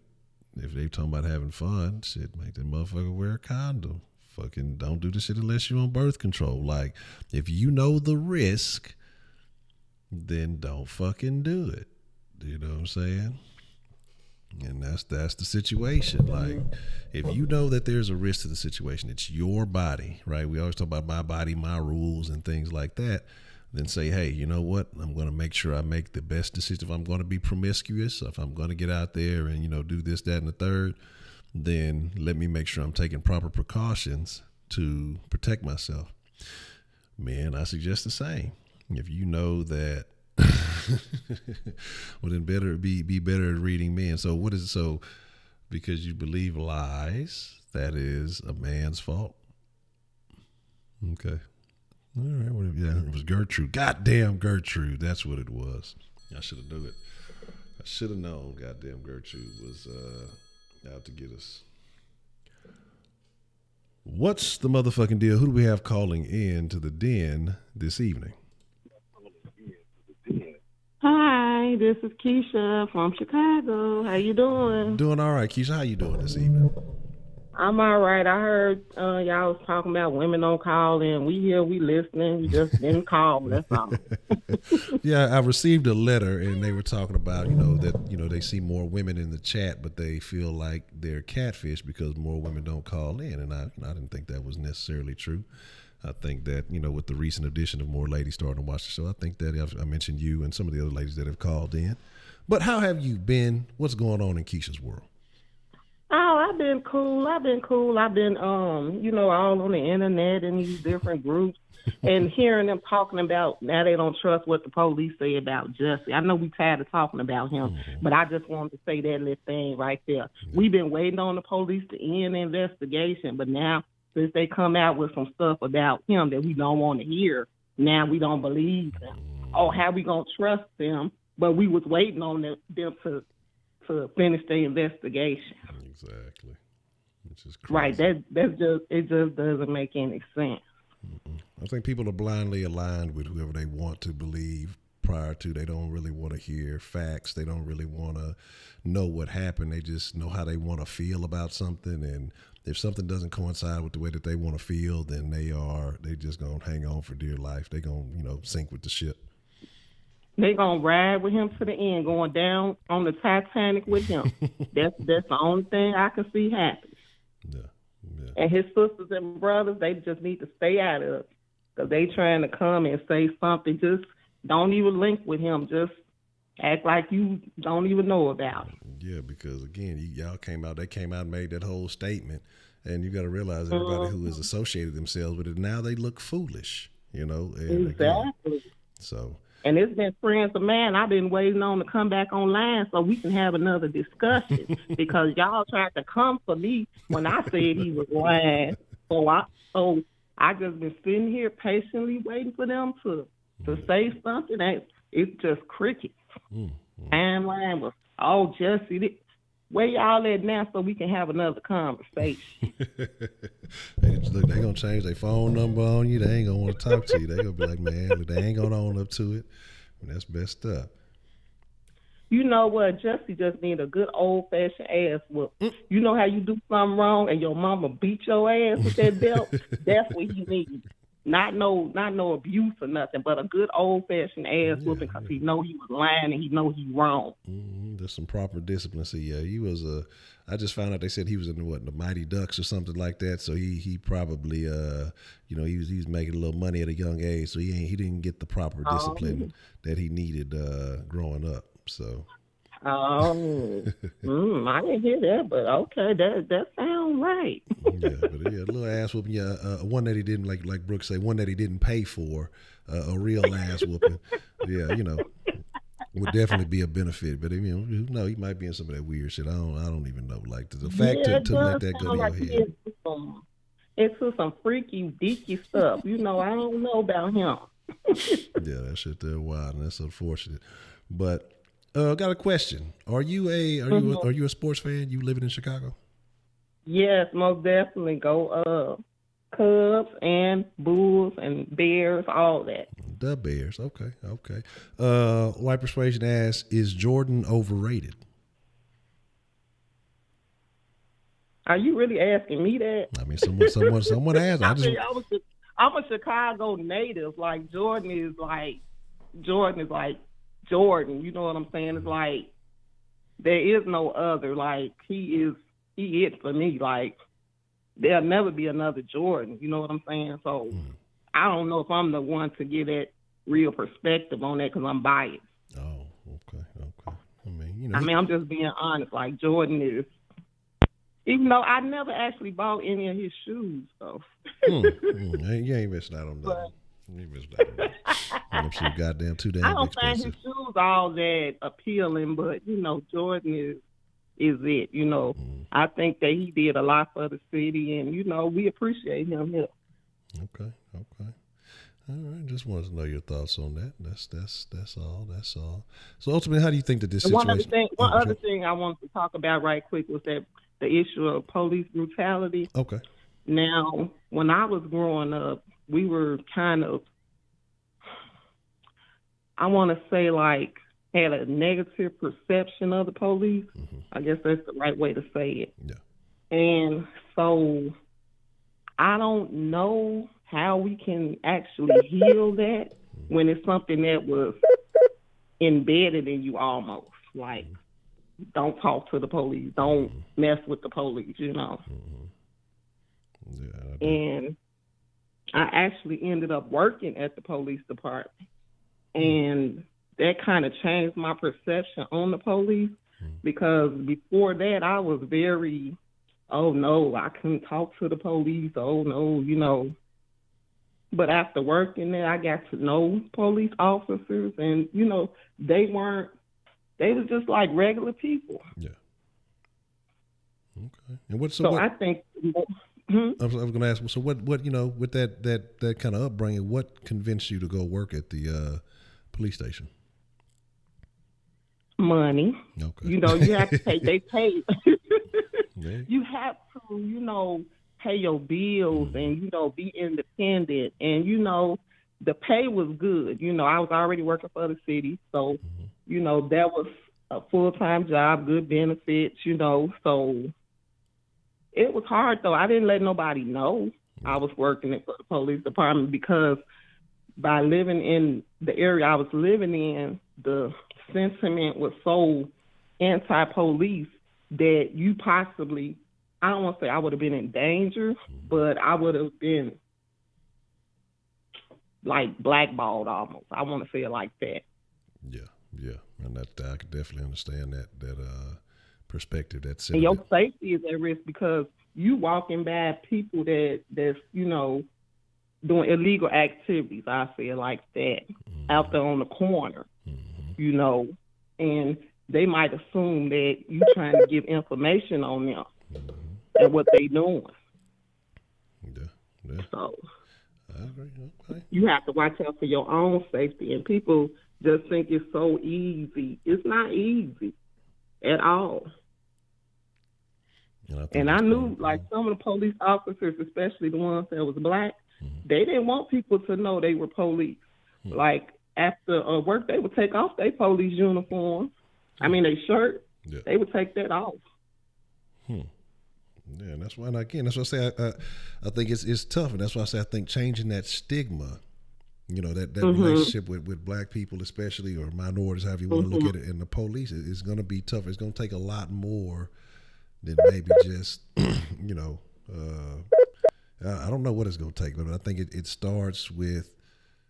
It starts in the community, and I don't know if it's going to have to be the police that extend the first hand, or because I think in the community, like you said, it's so deeply ingrained that a lot of people are raised as youth. Hey, don't talk to the police. The police will kill you, or whatever else it may be. And so, I agree with you, man. I'm it's kind of surprised, but I understand. Basically not want to tell anybody. I find it surprised about the cops who didn't want people to know that they were cops, but. I'm not surprised because I know people who disassemble. Man, I mean, even in my younger days, I had, partners and things that I played football with in school, we were cool with and had experience with, and find out they became cops, and I cut them off. Like, I mean, I'll be honest. At that point in time, I cut them off. I stopped talking to them. Exactly. So yeah. And I remember being outside, and some people, that I was working with, police officers, they saw me, and they was in their police car, and they waved, and I act like I didn't see them. And then the next day at work, they was like, "You didn't see me speaking to you?" Hell no. Oh yeah, and I remember being at the corner store, and one of the police officers in my unit came in there. He was getting a pop or something. And he saw me and he spoke, and I was like, hey, how you do it all discreet and stuff. Yeah. Because I didn't want, I'm older now, but I didn't want to be associated with like knowing the police like that. Yeah. Because I didn't want to be labeled as possibly being a snitch or something like that. Yeah. So. But what I can say is it's a lot more African Americans on the force than people think, but they like be inside working. Okay. Yeah. Because my unit, like a lot of the ones that would get hurt or get pregnant or different things like that, they would be inside working, doing work. So that's why you might not see them on the street, because a lot of them was inside doing work, like clerical work and stuff like that. I was surprised myself to see so many, especially black women. You know what I mean? Yeah. I was like, I didn't even really know y'all existed. The way they try to portray it, like it's not that many black people. It is. They just don't want to be on the street for one thing. Yeah. They want to pay, but they really don't want to be out there. Because it's dangerous, Yeah, because I mean, when you got to think about where you work, where it can impact, where you live, and create a very bad situation for you. I mean, when you want to be at home and be comfortable and things like that. Yes, it's a bad deal. And then they put the new cops in the bad districts because nobody wants those. Yeah. So that's why you see a lot of like white officers. That's why you see a lot of them working in the poor, I don't want to say poor, but like the black community, because a lot of them are new and nobody really wants those. It's not like you choose where you work really, but no one really wants those high crime area. I'll say high crime. I ain't gonna say black. Yeah. I'm gonna say high crime areas. And they try to get them to the new people so they can get experience and stuff like that. But see, that inexperience, I think, causes a lot of those things that happen as well. Yeah, I agree, and I think that's because if you notice, a lot of the killings and stuff that the police did, a lot of those are from younger, inexperienced cops working those high crime areas, and may not necessarily know how to interact with. Yeah. But I guess I say African American. I guess I say it like that. Yeah, and I agree, man. And I think that's a bad way to be. I understand, Yeah. You done been there a while. You don't want to deal with the nonsense and stuff like that. But when you throwing, those rookies or whatever it is out there, straight into the jungle, and they're not familiar, they're not comfortable, they're gonna overreact.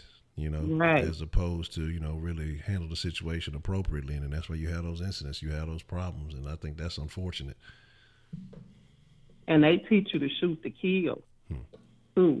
You're not shooting to wound. See, a lot of people say, oh, shoot to, why they didn't shoot him in the arm? That's not how you train. I learned a lot of stuff while working there, that helped change some of my perception of, the police. It's still not, as objective as it should be because of all the incidents I still see going on that I don't agree with, but it's a lot better than it used to be. Okay. And I heard the other caller was talking about classes to help the minorities learn how to deal with police. If the mentality of the police is not changed, then the class is not going to help. Because a lot of times when they stop you, they don't want to hear nothing you got to say. So how can I act a certain way when you told me don't say nothing to you?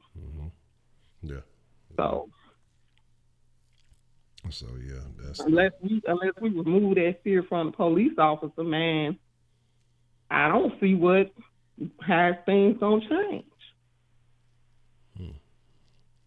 Yeah, that's a very tough one, man. That's definitely a very tough one. Like I say, I don't know how you mend or how you resolve that situation. And just kind of like you said, when you do have people from those areas, they don't even want to be recognized. They don't even want to be known for being a police officer or things like that. I've seen lots of places where they bring in police officers from out of town. And I remember the last run-in I had with the laws, excuse me, and there was a guy, he was actually from Chicago, and he had, I guess, he was saying, because he thought I was, man, we just raided this place the other day, weren't you? And I was like, man, fuck no, that ain't me. You got me mistaken. I wasn't caught up in no raid, no nothing. I'm like, nah, who is you? You look familiar. Nah, I'm from Chicago. And, I'm like, well, what you doing way down? I mean, and so you see a lot of these people from places that, aren't even local. So I understand that, people don't want to be, in their own neighborhoods because there's a stigma that goes with that, and that's pretty unfortunate, man. That's true. Okay. Well, man, Miss Keisha, you dropped a lot of knowledge on us, and I appreciate it. Jordan was still just kind of all right. You and Mike and all that Jordan talk. He was all right, but but I appreciate the inside perspective. And just kind of seeing it from being from both sides, or being able to see it from both sides, from how you were raised and, working inside the police department, some of the things you've seen. I appreciate you sharing that with us. You're welcome, and they really do like donuts and coffee, so I just want everybody to know that. Stereotypes exist for a reason. Oh, man. Yeah. That's fucking And let me tell you another thing. They be the first one waiting on their check in the lead, too. When it was time to go, they was running us over trying to get out of there. Oh, man, I believe it. And that's the truth. That's funny, them damn donuts. That's wild. All right, well, Miss Keisha. Well, maybe next time I'll give y'all some more stories. Yeah, I'll talk to y'all later. Yeah, feel free to call in anytime. I appreciate the call, Miss Keisha. All right. Already. Okay, then. Yeah. Take care. You too. Bye. Yeah. And that was very interesting. Excuse me. I'm dying over here. Like I ain't mean to be all in the mic.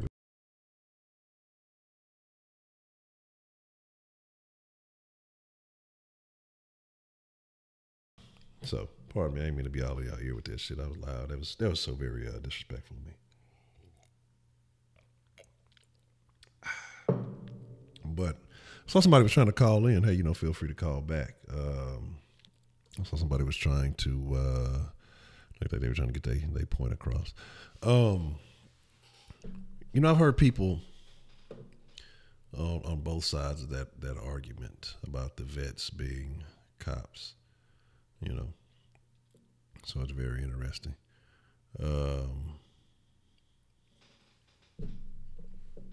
Very interesting. I've heard people say, again, like that issue, talking about the rules of engagement, when you're overseas and things like that. So I've heard a whole lot of different sides for that situation. But man, see, this is what I be talking about the Den. I say I can't be fucking with y'all because I be saying that I'm gonna get ready to wrap it up, and y'all call in and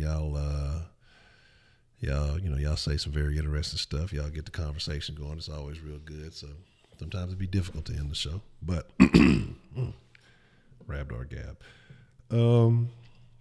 Yeah, man. I'm gonna get ready to wind it down. I want to make sure. That was my fault. I think I started reading that letter. Let me make sure I said all that. Oh yeah, I was arguing with Heidi because the first time Heidi gets some action, she's gonna get pregnant, and she's gonna blame men. She's gonna hate men for the rest of her life. But she'll always be welcome in the den. Yeah, pistachios. I don't know what it is. Why pistachios? I keep saying I'm gonna change it. Man, Edman said he retired on us, man. Edman said that he is going to focus on becoming the best him. He's got this basketball league. He's working on being the MVP of the basketball league. He's just got to work on getting more playing time, getting his endurance up. And, but like I say, we're rooting for Edman in all facets of life. His schoolwork, his game on the basketball court with his races organization, and hopefully his love life and his Edman has exactly. He's trying to find him. But he said, yeah, he did. I think that was the last one. He said the Asian girl that he had met. But he might be going back to Latino. Edman's an international player. That's what y'all don't realize. Edman got all the hoes. I wish I had as many hoes as Edman when I was back in school. I could have been a real player. Edman.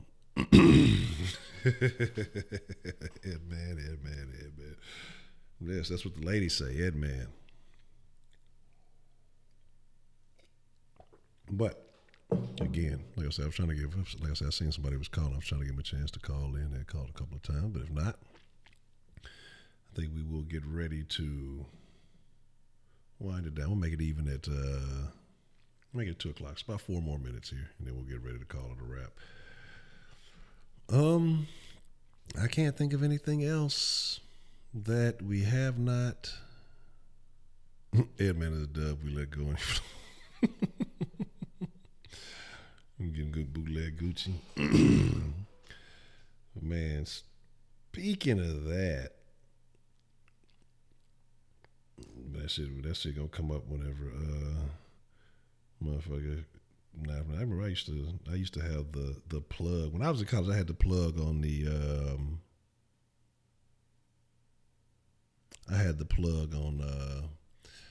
the Gucci and the Louis and all that stuff.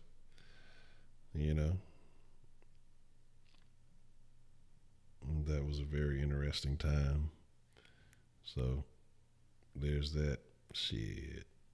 Y'all got 3 minutes. 3:00. 3:00. See, that was one of the complaints right there. Too many birds in the den. There goes one of the birds right there. Nigga, do you have see, this is why Jaybird is special. This motherfucker got a Melly fucking no, I'm not worried about God damn, what I got. Hold on one second. Give me just a moment.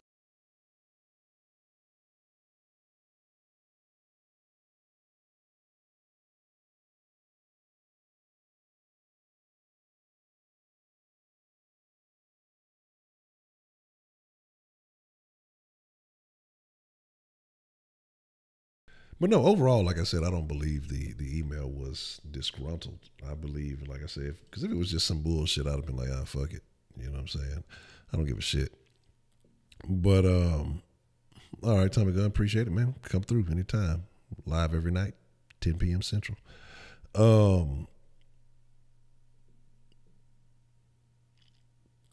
You know, like I said, I don't, because if I thought the email was bad, then I probably wouldn't have even entertained it. Like I said, I believe that the person is coming from a good place, I assume.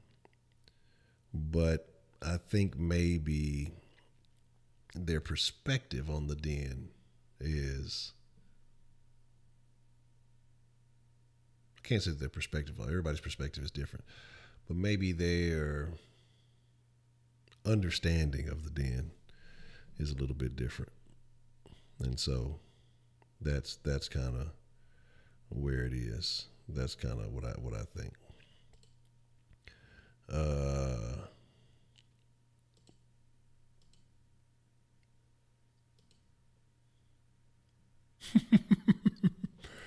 Jay Bird. Like to say the letter said, too many birds in the den. But you know, my thing is that, like I said, I'm always open to construct. Matter of fact, I'm fucking up. I ain't even put that on there. So yes, if you guys ever want to contact the den, y'all already know the number, 1-833-284-3336, 833-2 the den. At Denshow Live at gmail.com. If you ever want to, you know, you can send an email, voice your opinions, anything like that. For those of you who still use the snail mail, I think I have the P.O. box in the description below. You know, for those of you who want to send me a letter written by a 5-year-old with crushed up Tylenol in it, you know, make sure you use the P.O. box address in the description below.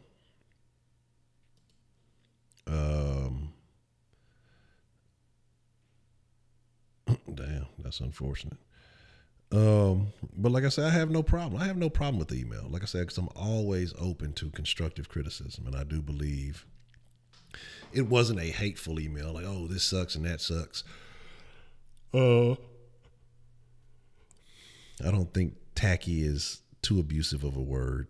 I don't think it's abusive at all. Like I said, because you have a much greater selection of words you could use outside of tacky if you were intending to insult someone. But I like my little tacky TV. I think it's nifty.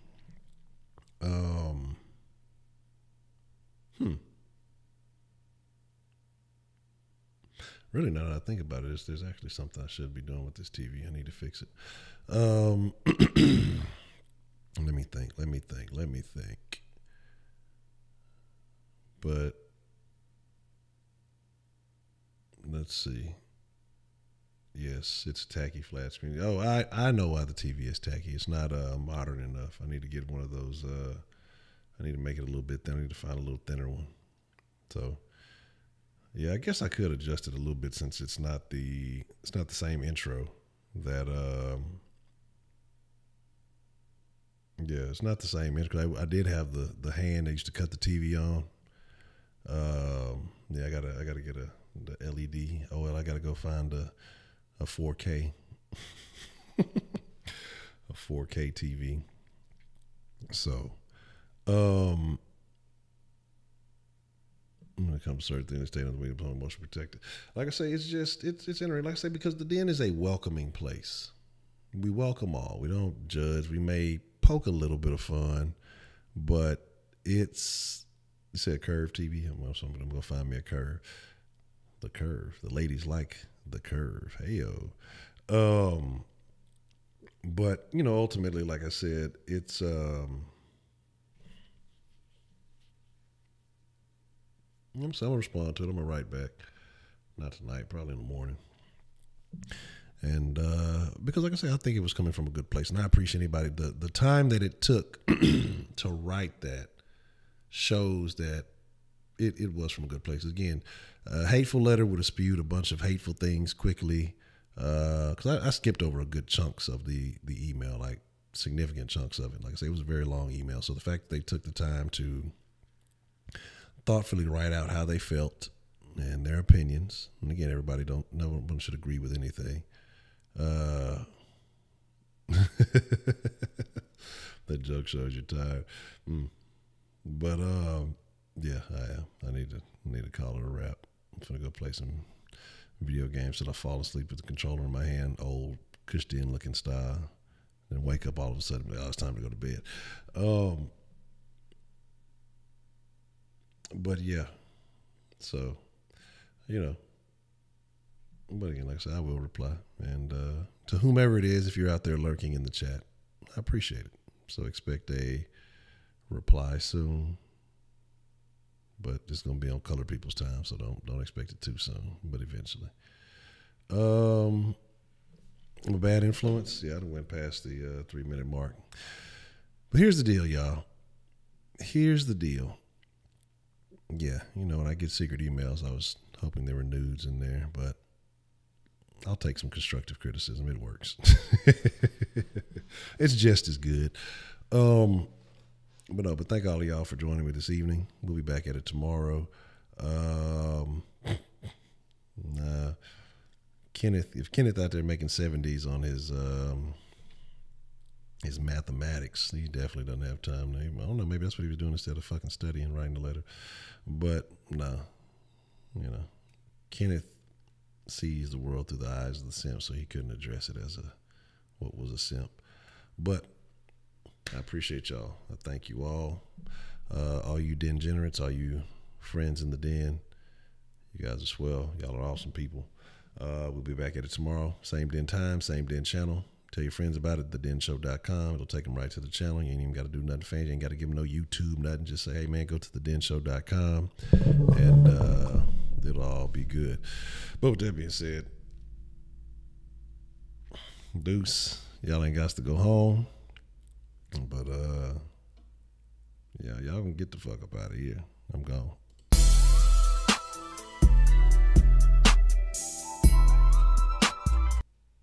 What the fuck y'all still doing in here?